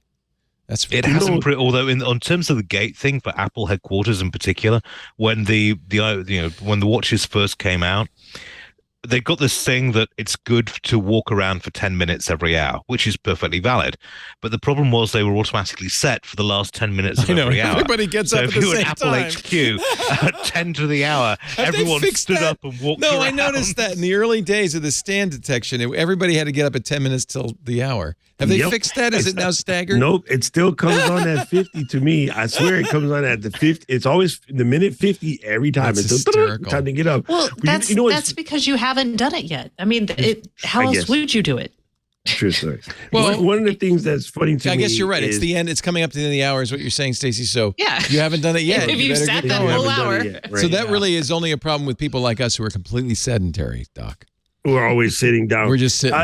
I find one of the strangest things to me, and this is maybe it's not the problem where you live, but here locally, many of the state or local services that I have to log in to do something, they still have like 8 to 16 character password limits. Mm-hmm. And I'm like, Oh, it what are drives me you nuts. crazy?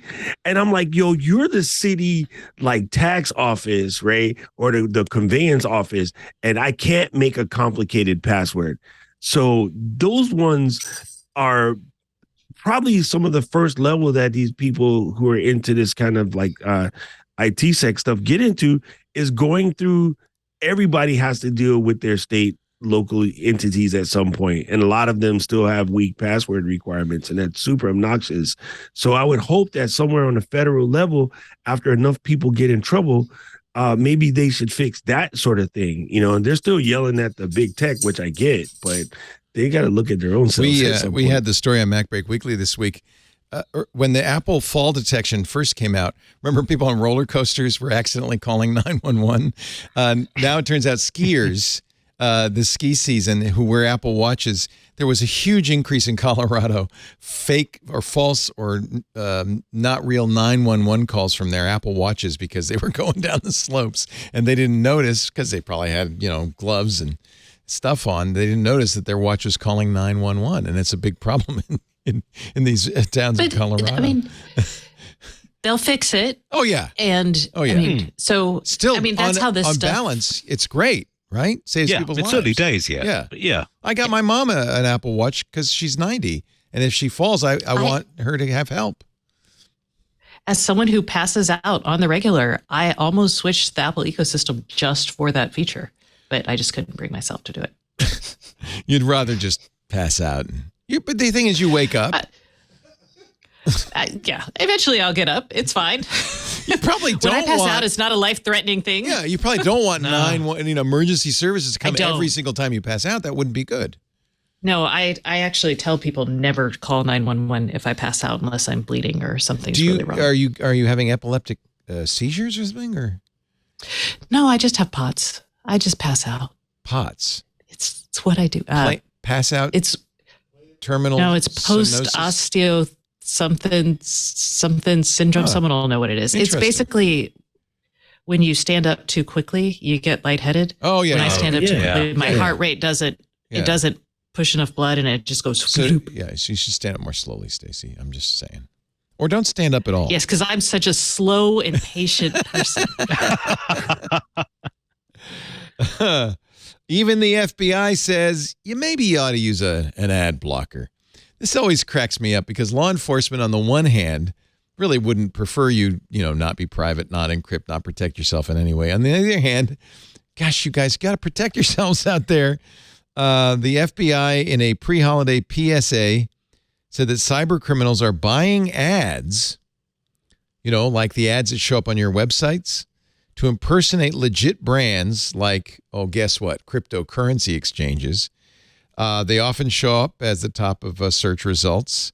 They can look identical to the brands they're impersonating. All of this ad sales stuff is automated, right? There's no person saying, oh, let me see, would you like to buy an ad at the top of the search? All right, it'll be $50. It's all completely automated, so that means bad guys can take advantage of it.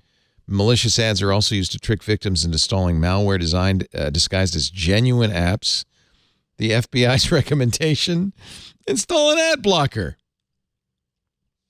So I agree. Install an ad blocker. Don't block our ads, if you would. I was going to say, I've got skin in this game, so can I present block the Ian's alternative ads. position, maybe? Yes. Yes. Yes, certainly. Ads have been used for years now to push malware out, to push false stuff out as well. And I have no problem with people using ad blockers, but if you trust the site, you should disable them for that particular site. Good because point. I like to eat. Yes. But I mean, advertising supported copy is still a major force on the internet. Yes, it can be used to push malware out, but if you've got an ounce of sense, then it's a tricky case. Actually, related to this, the Irish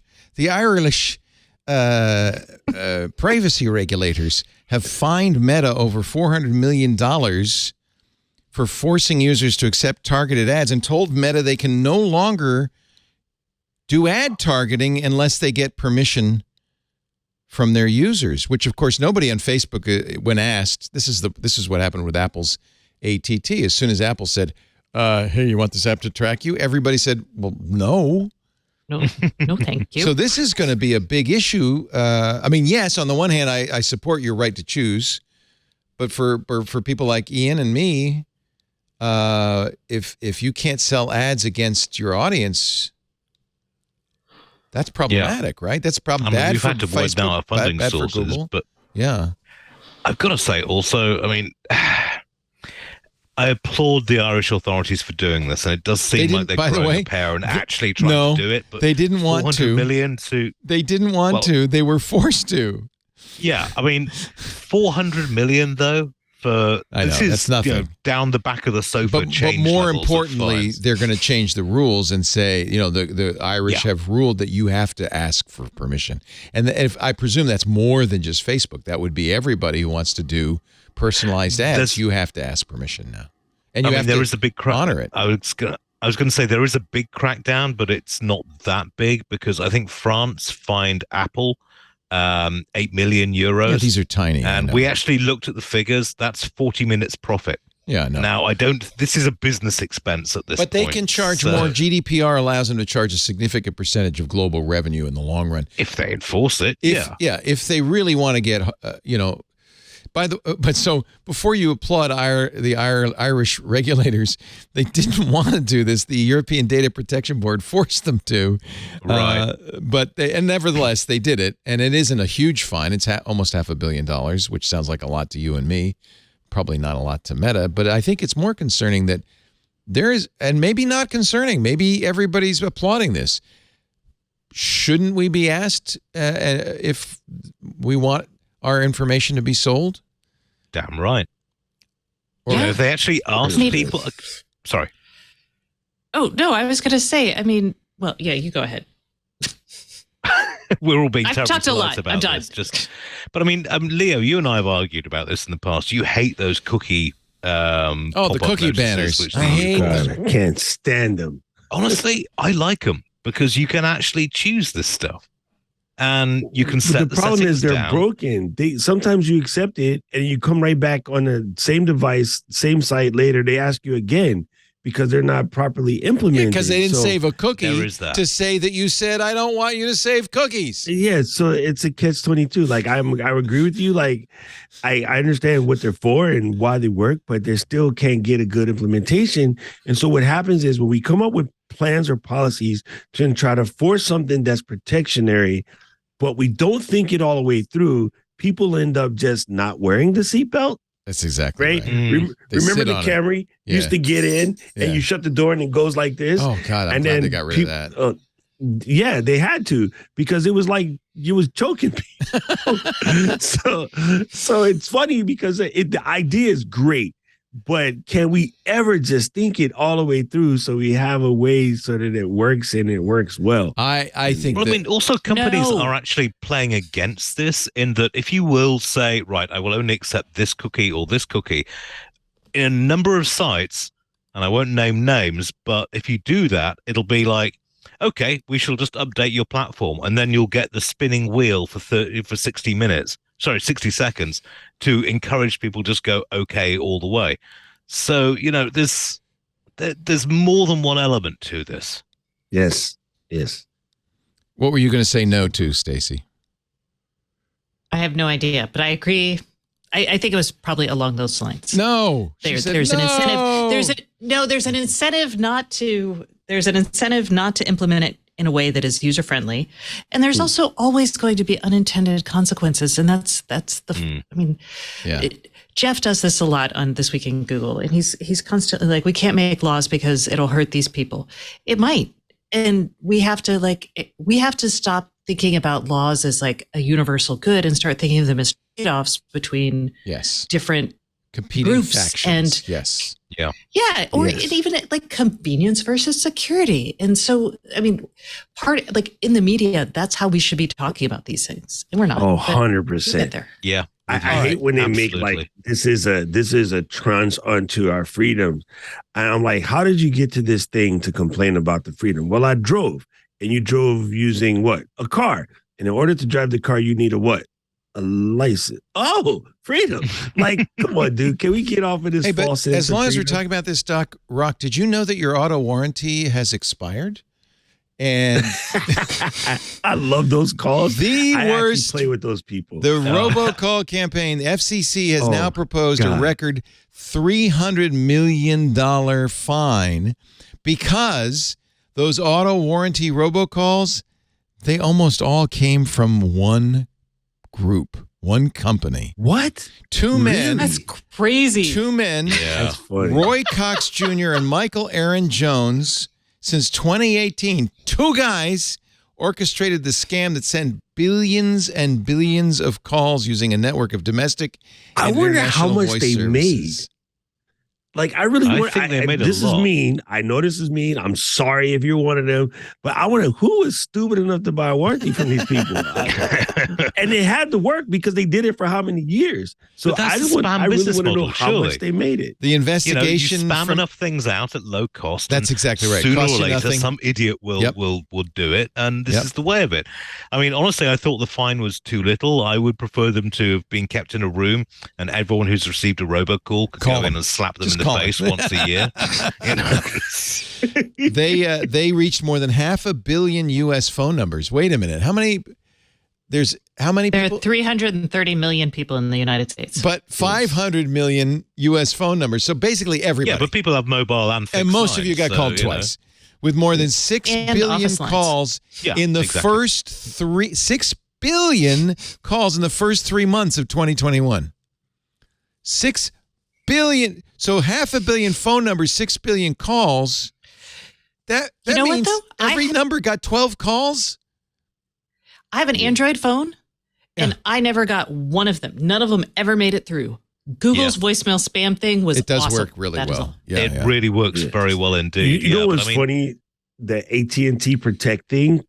I remember being in a situation where friends and I were having lunch, and I got one of those calls, and then as soon as I hung up from the person, because it was starting to learn how to get an 808 area code, right? That's been the most crazy one.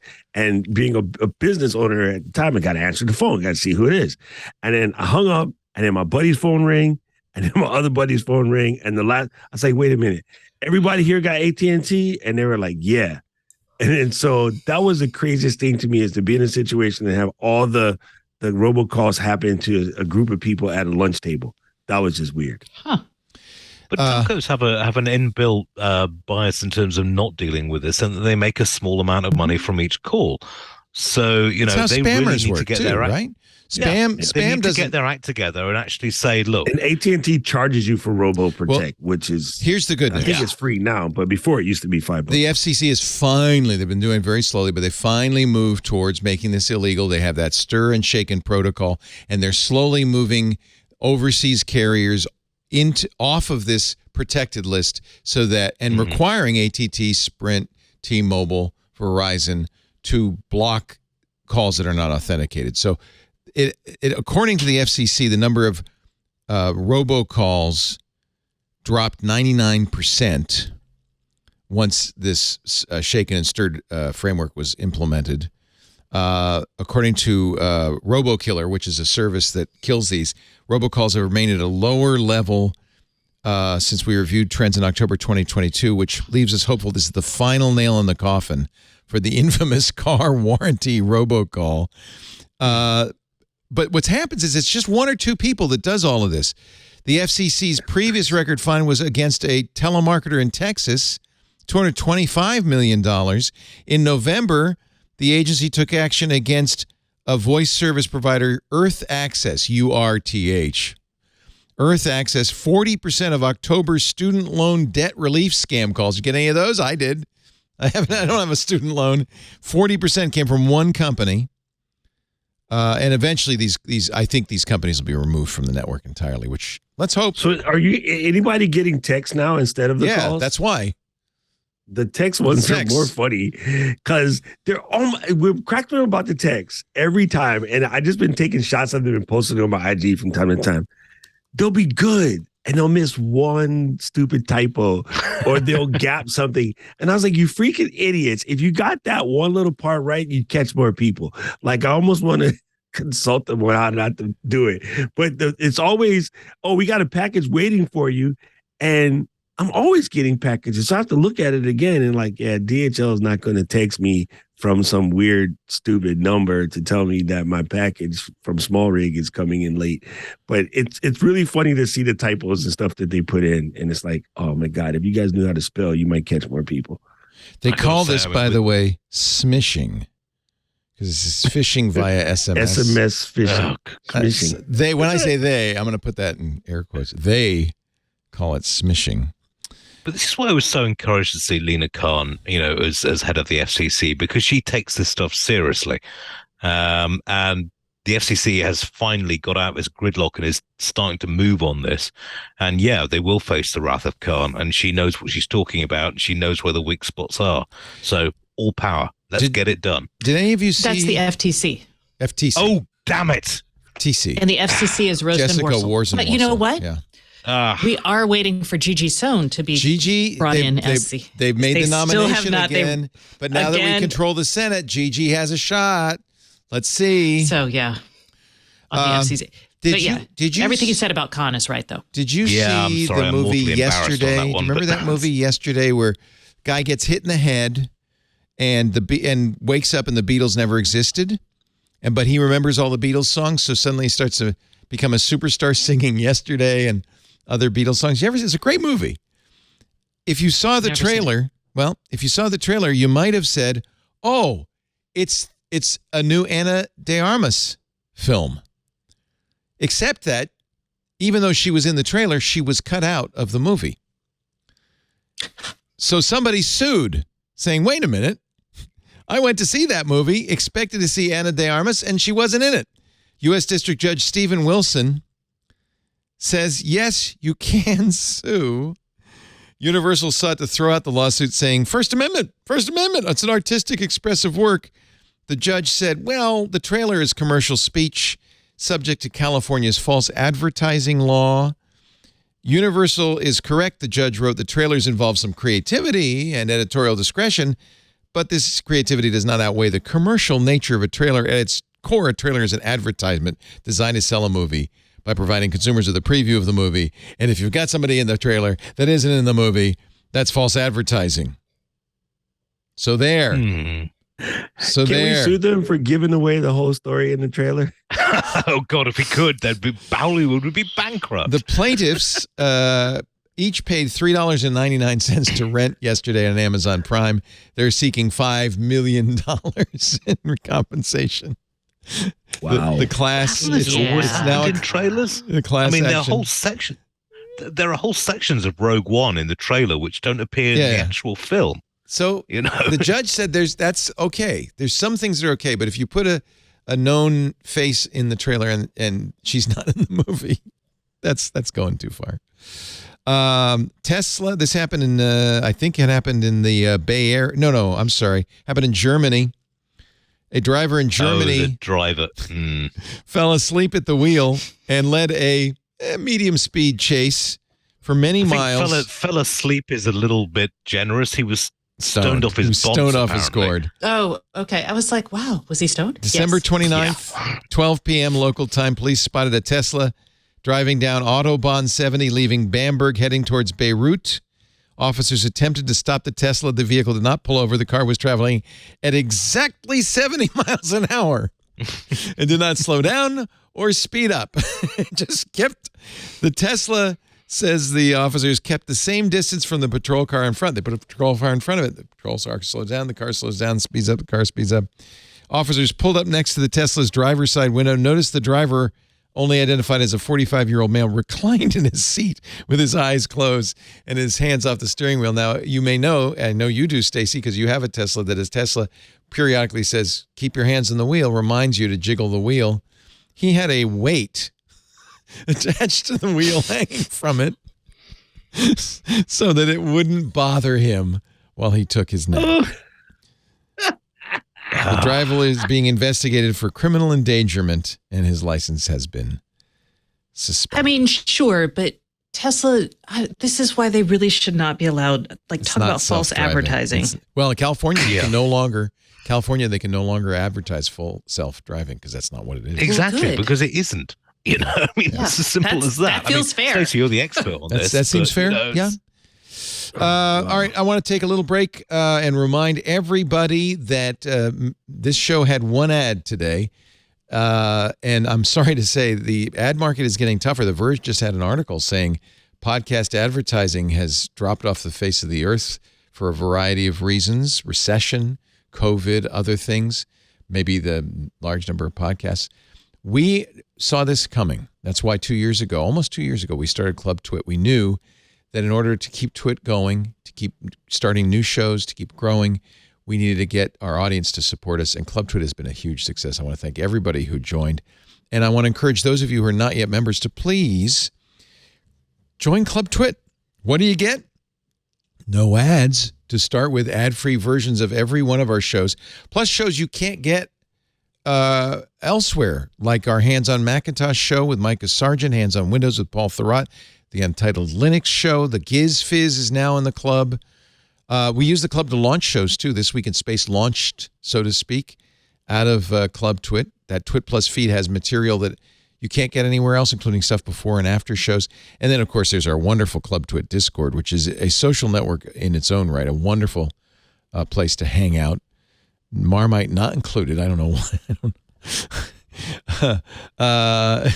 And yes, Double O Heaven says, where's our Minecraft server? We do have a special 3 Minecraft servers for Club Twit members. I will kick them. They're over. I see them over there sitting next to Ant right now. Ant, by the way, is our community manager. Puts a lot of effort into events on Club Twit. In fact, there's some coming up. Hello, everybody. There's some coming up. Stacey Higginbotham's book club. I love her. This Thursday, January 12th, Stacey will be, and I will be there, and Ant will be there. We'll be talking about Andy Weir's. Did you like the novel, Stacey? Project Hail Mary? I liked it until the very end, and then I was like, oh my God, stop throwing new plot points in. End it. Yeah, the end is a little, I okay, thought the same about Artemis. Good. I love, Artemis. So, well, anyway, there's lots to talk about. You can tell. We will be talking about it this Thursday. Lisa and I will be doing an Inside Twit a week from Thursday. That's the chance to hear what's really going on inside Twit. Lisa is surprisingly forthright. And as you know, I have no filter. So boy, oh boy. And then Wintu Dow, who is one of the hosts of All About Android, will do a fireside chat. There's lots more coming up, including if you were a fan of Daniel Suarez's novels, Demon and Freedom TM, we're going to do a very special interview with Daniel Suarez early next month. He's going to be in studio. Parts of that interview will, of course, air on Ask the Tech Guys and on Triangulation, but it will be a club event. So club members will get the first crack at asking your questions of Daniel. We're trying to make it a fun place to be. It's not expensive. It's $1 less than a blue check on Twitter.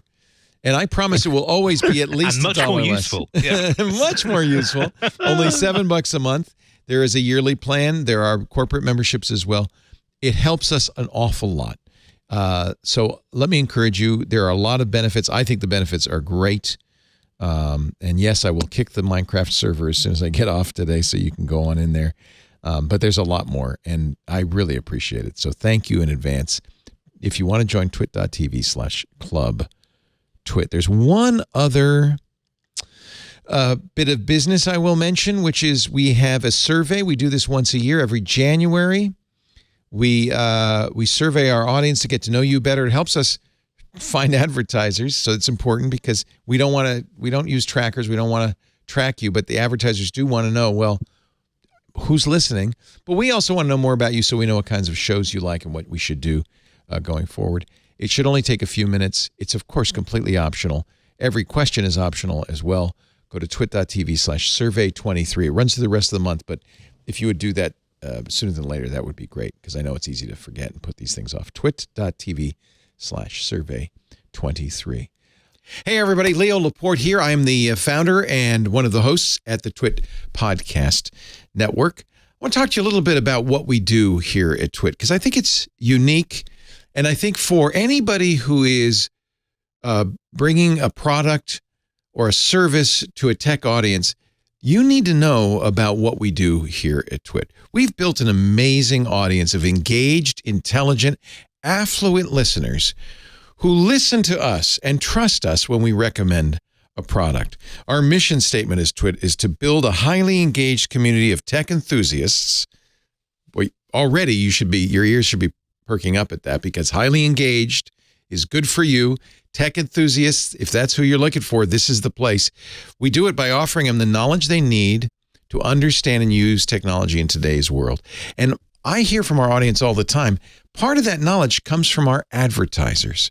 We are very careful. We pick advertisers with great products, great services, with integrity, and introduce them to our audience with authenticity and genuine enthusiasm. And that makes our host-read ads different from anything else you can buy. We are literally bringing you to the attention of our audience and giving you a big, fat endorsement. We like to create partnerships with trusted brands who are in it for the long run, long-term partners that want to grow with us. And we have so many great success stories. Tim Broom, who founded IT Pro TV in 2013, started advertising with us on day one, has been with us ever since. He said, quote, "We would not be where we are today without the Twit network." I think the proof is in the pudding. Advertisers like IT Pro TV and Audible that have been with us for more than 10 years, they stick around because their ads work. And honestly, isn't that why you're buying advertising? You get a lot with Twit. We have a very full service attitude. We almost think of it as kind of artisanal advertising, boutique advertising. You'll get a full service continuity team. People who are on the phone with you, who are in touch with you, who support you with everything from copywriting to graphic design. So you are not alone in this. We embed our ads into the shows. They're not added later. They're part of the shows. In fact, often they're such a part of our shows that our other hosts will chime in on the ad saying, "Yeah, I love that." Or just the other day, one of our hosts said, "Man, I really got to buy that." That's an additional benefit to you because you're hearing people our audience trusts saying, "Yeah, that sounds great." We always over-deliver on impressions, so you know you're going to get the impressions you expect. The ads are unique every time. We don't pre-record them and roll them in. We are genuinely doing those ads in the middle of the show. We'll give you great onboarding services. Ad tech with pod sites, that's free for direct clients. Gives you a lot of reporting, gives you a great idea of how well your ads are working. You'll get courtesy commercials. You actually can take our ads and share them across social media and landing pages. That really extends the reach. There are other free goodies too, including mentions in our weekly newsletter that's sent to thousands of fans, engaged fans who really want to see this stuff. We give you bonus ads and social media promotion too. So if you want to be a long-term partner, introduce your product to a savvy, engaged tech audience, visit twit.tv/advertise. Check out those testimonials. Mark McCrary was the CEO of Authentic. You probably know him, one of the biggest original podcast advertising companies. We've been with him for 16 years. Mark said the feedback from many advertisers over 16 years across a range of product categories, everything from razors to computers, is that if ads and podcasts are going to work for a brand, they're going to work on Twitch shows. I'm very proud of what we do because it's honest, it's got integrity, it's authentic, and it really is a great introduction to our audience of your brand. Our listeners are smart, they're engaged, they're tech savvy, they're dedicated to our network. And that's one of the reasons we only work with high integrity partners that we've personally and thoroughly vetted. I have absolute approval on everybody. If you've got a great product, I want to hear from you. Elevate your brand by reaching out today at advertise@twit.tv. Break out of the advertising norm. Grow your brand with host-read ads on twit.tv. Visit twit.tv/advertise for more details, or you can email us advertise@twit.tv if you're ready to launch your campaign now. I can't wait to see your product, so give us a ring. Last week was a different week on Twit because it was our best ofs, the holiday week.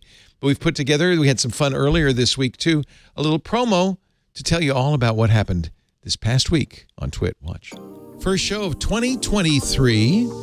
I am back from the tropics. I bought this hat on the beach. You like it? Stacey's not here. She's at CES, but Glenn Fleischman. Because of that hat. She knew you were going to be wearing that hat. She said, I'm not going to be associated with it. I'm going to be nowhere near it. Previously on Twit. That is true. All about Android. If you're looking for a good time in Vegas, it's the Wireless Power Consortium. That's where you want to be. That's where all the action happens. It was announced that Qi 2 wireless MagSafe tech is coming to Android. This is made popularized by the Apple iPhones. Security Now. We're going to spend the entire podcast looking at a single topic, which is Lastpass. What happened? What does it mean?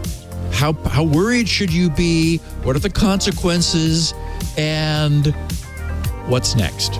This Week in Google. Instead of enjoying a late Thanksgiving meal with his mother in Georgia, Randall Reed spent nearly a week in jail in November. Oh, my God. Falsely identified as a luxury purse thief by Louisiana authorities using face recognition. That's the whole unintended consequences of this facial recognition, because when it works, it could work very well to solve some problems, especially with crime and finding the actual right person. So there's so many things law enforcement could do to make its job easier. They could put cameras in everybody's houses and watch for illegal activities. Wait, what?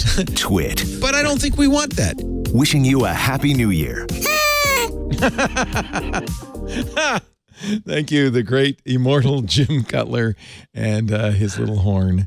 Here's a picture of Doc Rock. You weren't in Vegas, Doc, but you were featured in a panel in Las Vegas. There you are wielding your lightsaber on the beach. It was so funny. And that's a Sony panel, and that photo was taken with a Nikon. Can you tell it's a Nikon? Oh, no, I just know because my friend took the photo. And he's and holding, he was the guy in the shot is holding a Sony. But the guy that's Sidney DeYoungzong. He's an awesome creator, especially if you're a Sony camera person. You should definitely follow Sidney. I will. He's an amazing creator. I'm a Sony guy myself. Clicking the follow button right now. Our friend was there with his Nikon, but in order to take a picture of the two Sony guys, he had to use the Z6 to take a picture of us, and it ends up in the Sony panel and the thing. Before we switch, I just got to say, one of my Discord members. And she's actually the person who helps me manage my Discord. Her name is Discord for Creators. Cute name. She just said she wants Stacey to be her best friend. So I just had to pass it along. Who doesn't? Keely said that you're a rock star. Yes. And she's Canadian and cranky. So she's the rare Canadians aren't cranky. No, that's why Keely's special. Oh, that's why she's special. She's special because she's cranky. Is she cranky and unapologetic? And I like be Canadian. Yeah, dude, she's amazing. She was actually on Alex's office hours last week talking about why more people should be jumping into the Discord game because of what's going on with Meta and Facebook groups and how horrible it is. So she's a really, really awesome person. And so I just had to say that so that way I don't get in trouble. Oh, well, maybe she should do ours because Kevin and I were talking about doing a Discord. I will link you two together and you probably will end up being best friends. I really... we basically were like, we're not social enough. We don't have an aunt. Yeah, Discord is amazing. I mean, we're currently investigating whether or not to do a Mastodon server ourselves, and there's a lot of stuff to learn from that. But I know a little bit about both. I will say to you, Stacey and Kevin, if you don't want to start your own server, we could create a home automation, or we could case Kevin and Stacey section in our Discord server. You'd be more than welcome to use it. That might be easier for you. We're happy to host you if you'd like to, but I think it's easy and free to start a Discord server. It just depends how much you want to manage it. That's all. We have an aunt. I don't want to mention it all. Yeah. And as for Mastodon, I know a little bit about Mastodon because we run our own Mastodon server. That's one of the things the club do indeed, helps pay for at twit.social. And I strongly encourage you to do so. If you have a community, Mastodon is a great way to talk to that community. We have a community. Unfortunately, about 5% of them are completely bonkers. So, but Leo touched on this with the talk about Club Twit. People who are starting these things, or especially podcast people, you really need to go membership. Like, membership is better than waiting for the Apple platforms or these other platforms. Or even if you have a site that's, say, open to the public, giving people a chance to support you through something like a membership with a couple of extra things, it really does change the whole entire makeup and allows you to have better control over your creative process. And the thing I would say, there's actually an interesting article about creatives, where is it, the Times or the New Yorker, about how really there's unfortunately no longer a middle class of creators. There is just the people who make all the money, the Logan Pauls of the world, and then the people who are struggling. And I think we do need to work in some way to make it possible for people to be creators and make a living, at least, doing that. But I have to say, the number one job for anybody who's a creator, and it was certainly something I realized coming out of broadcasting into podcasting, is you have to build a community. It's all about, it's not about audience, it's about community. And it takes a digital village. Audience is fickle, community is not. And our community tells you that. And I mean, we have people been with us for 20 years. It's fantastic, and I think they enjoy being there. You include yourself, Doc Rock. And I've been there since day one. Nice. I remember when you had normal looking hair. Meow. Kitty has claws. I actually had hair, so hey, back then I had. I remember you when you had hair. There you go. Exactly. So it really is. I think it's really the case that if you're going to be a creator, you have to learn how to grow and manage a community, because that's what sustains you. It's not the advertisers; it's the community, and it's hard. It took me a while because I'm a broadcaster, right? Broadcasting's all about audience. You don't know who you're talking to. Fortunately, I'd done talk radio for so long that I kind of got a sense of, people were able to talk back to me, so I kind of got a sense of how important that is. I love our community. I tell you, it's the greatest. And as a journalist who has not maybe been like, I came into journalism thinking I was going to be like some sort of crusader, right? But even in like if you do create a community, it's very nice because you actually know who you're speaking to and you're actually helping those people out. Not always. I mean, sometimes they're just doing wrong things. You got to be like, look, I'm going to help you see the error of your ways. But like, it does give you some meaning in your job when you're like reporting about pee. We all grew up in in a world where it was the platinum records and the superstars and the movie stars and the celebrities. That was the goal, like, or even a superstar journalist, right? That was the goal, to become the big celebrity. And I think we've all learned, A, that's not so much fun. And you just talk to some of these celebrities, they hate it because you're no longer a normal life. But B, it's not really a healthy, normal relationship. When you do it this way, it's so much better. It's smaller, admittedly, but if you have a few thousand fans that you communicate with regularly, back and forth, it is the most sustaining, wonderful thing in the world, and everybody should understand that. That's the way to do it. As a person who coaches people on getting into this and like how to run their business, I tell them every way, like, if you're planning on coming to do this as some sort of side hustle, let's just cancel that right away. I don't believe in the side hustle. I believe in the side helpful. As long as you're helping people, it's complete game changer. If you can find a way to be helpful and provide a positive impact on people, it's all you need. You're good to go. They'll be with you forever. But if you're just trying to like figure out another way to coin up, it's just not going to work. It's very unsustainable. Yeah, coining up. People know you're coining up. Coin up. Don't coin up, man. I've got to say though, you can use that one, Stacey. I'll give you a limited license, and then I'll raise the lifetime license in a couple of years, like Fillmore did, and change it. But I mean, it's interesting how this has developed with digital to analog. In that, the first newspapers started out as people writing paid-for newsletters, which went out to people who wanted to know what was going on. That evolved into full-time newspapers. Then the internet came along and everyone started giving away for free. And now we're switching back to a more, you pay for what you get. If it's free, ask yourself who's paying for it. The most important lesson my history teacher ever taught me was, if you read any document, ask yourselves 3 questions. Who wrote it? Why did they write it? And who paid for it to be written? And if it's the people that support you and that nurture the publication that are helping pay for that, so much the better. I know our community knows the name Creative Labs, right? You remember the Sound Blaster? Oh, yes, Sound Blaster. Sound Blaster. I got worst menu system on an MP3 player ever, but it was, a breakthrough in its time. Yeah. I got actually, it was interesting. I got an email from one of our community, Shen Hung, who was, I believe, Malaysian, who said, "Don't forget to mention Sim Wong Hu, who's the founder." Oh, this was Creative. tragic. Passed away. He was young, 67. And a marathon runner. Yeah, in good shape. It was kind of it's not clear what happened, but it's very sad. Passed away. Creative Maybe Technology, they just gave which him is a known creative as Rio player and said, "Make it work." I remember that was my first MP3 player. Was a Diamond Me Rio. too, Rio 300. Yeah. The Rio. They very famously were sued by Apple. Apple had invented the iPod, shipped it in 2006. Creative sued, saying, "Hey, wait a minute, we invented the MP3 player." Actually, Shen sent me an interesting interview that Sim did with CNBC, saying it was something we had to do because Apple did not just infringe our patent. This is interesting. Steve Jobs came to our booth. They were doing the Zen player at the time, saw our products, liked the product.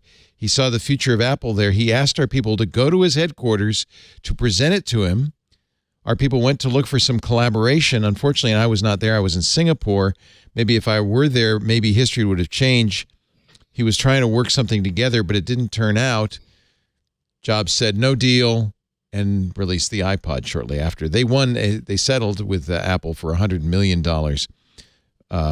Sorry, Leo. Are you saying that Apple actually stole someone else's technology? Never. And used it for their own personal Never. gain? Shocked I am. That Shen something could be said apparently like that. had a real affinity for Mr. Sim because he sent me some pictures of him talking with him. He had an old Cubic, which was, I guess, an early creative product. He decided to donate it to Sim. Sim was very happy about getting that. So. Anyway, I thought it was a good way to end the show, as we often do at the end of the shows, a little in memoriam for somebody who was really important in the early days of the computer industry. Many of us had Sound Blaster sound cards in our early PCs, right? Many also, of us he looked after his staff as well. I mean, Creative has one of the best reputations I've come across of companies that actually looked after their staff. Management took you seriously. I think only Nokia is probably the better one, but they did give a monkeys. A monkey's what? Do you want to finish that sentence? No, don't.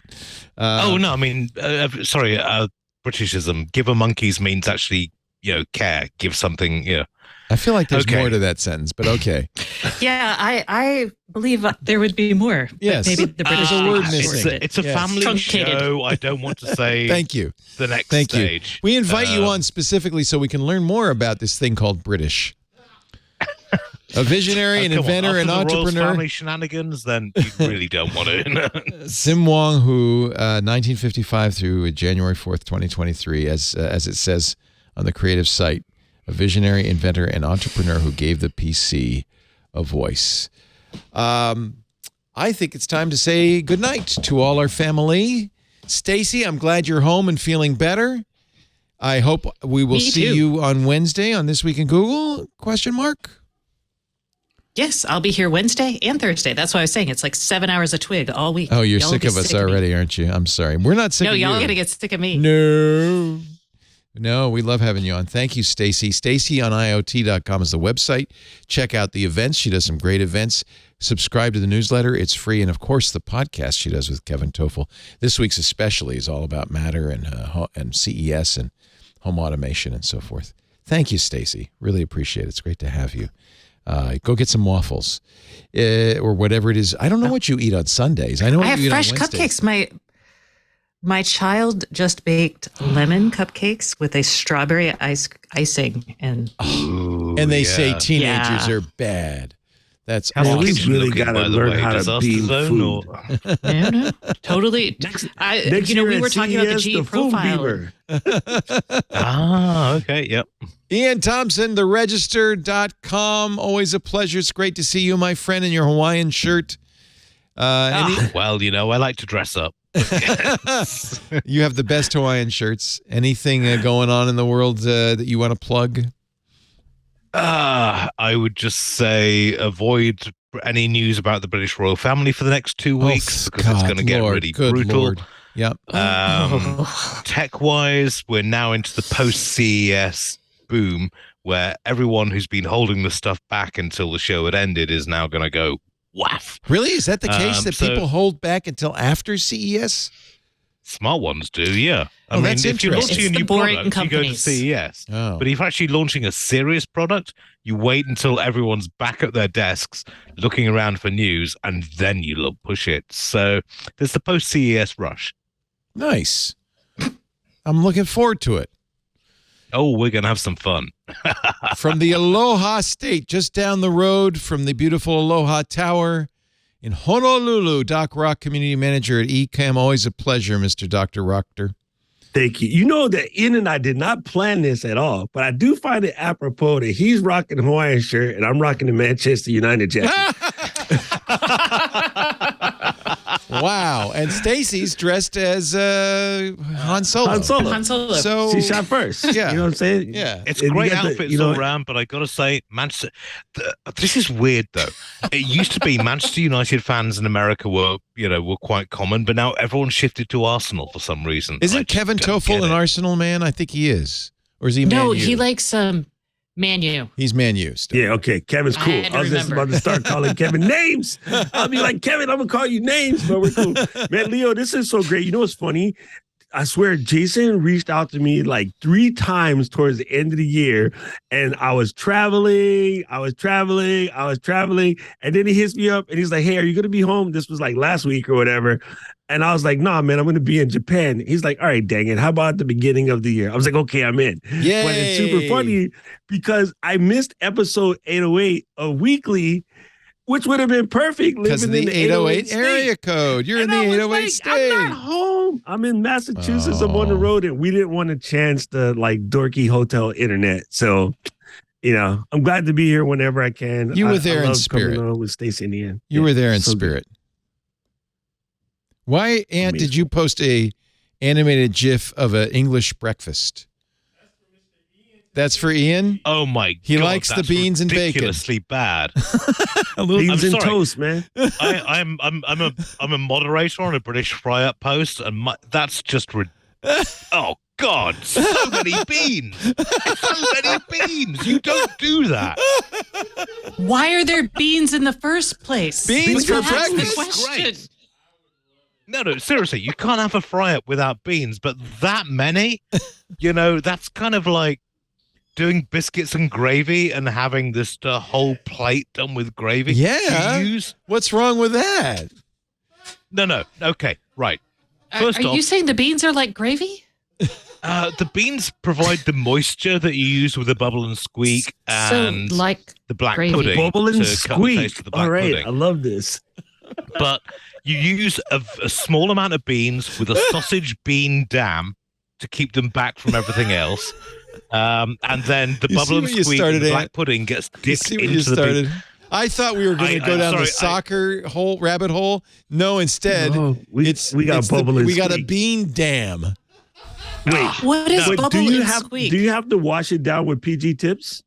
Oh, well, okay. Yorkshire, Yorkshire Gold. Gold. for preference, Yorkshire but Gold. PG Tex is my standard. Yeah. Okay, bubble and squeak to explain is. We started the show with pre-cooked cooking. We mashed might as well end it with potato cooking, right? and, boiled cabbage, and you mix them together and fry them.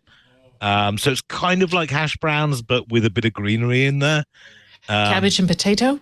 Yeah, and then where fried up. where do the beans come in? Well, Heinz baked beans, which are It's ridiculously... like ketchup, except Well, it's beans. No, this And is you the put it weird on your thing, bubble and right? squeak. I mean, Heinz is an American company, and yet getting Heinz baked beans over here is ridiculously difficult Right. You all have these bacon-filled fat beans that sit on the store, but getting proper Heinz baked beans, I buy them from my local supermarket because they have an ethnic food section, and British baked beans are in there. And I actually met a Brit as we were both buying a can. And he goes, "Yeah, I know they're $5 a can, but it makes me feel posh to actually eat them at that state." But yeah, you got to have bacon, egg, beans, sausage, bubble, mushrooms, and black pudding if you can get it. And finding black pudding over here this is a hallucinogenic mix. I have had enough of it. You guys go home, eat whatever it is you eat. Bubble and squeak, beans, waffles, lemon cupcakes. We're done. I'm done with you. Thank you, Stacey. Thank you, Ian. Thank you, This Doc week Rock. in Brekkie. This week in British Brekkie is done. We do Twit every Sunday. We're back now for 2023, 2 p.m. Pacific, 5 p.m. Eastern, 2200 UTC. You know what? Tune in earlier because Micah and I now do Ask the Tech Guys starting at 11 a.m. Pacific, 2 p.m. Eastern time, right before Twit. So you can get a whole Sunday of good stuff all day long. Live.twit.tv to watch the stream. If you're watching live, you should chat live in irc.twit.tv or in our Club Twit Discord, where the bubble and squeak just never stops. You can also download shows on demand after the fact on the website, twit.tv. On YouTube, we have a whole bunch of YouTube channels. Go to youtube.com/twit, and you can find all the channels that way. But you know, the best thing to do is subscribe in your favorite podcast player so you get it automatically the minute it's available. This has been a great way to start a new year, and I think a new year that begins this strong is going to be a great year. Happy New Year, everybody. Happy New Year, guys. We'll see you next time. Another Twit is in the can. Bye-bye.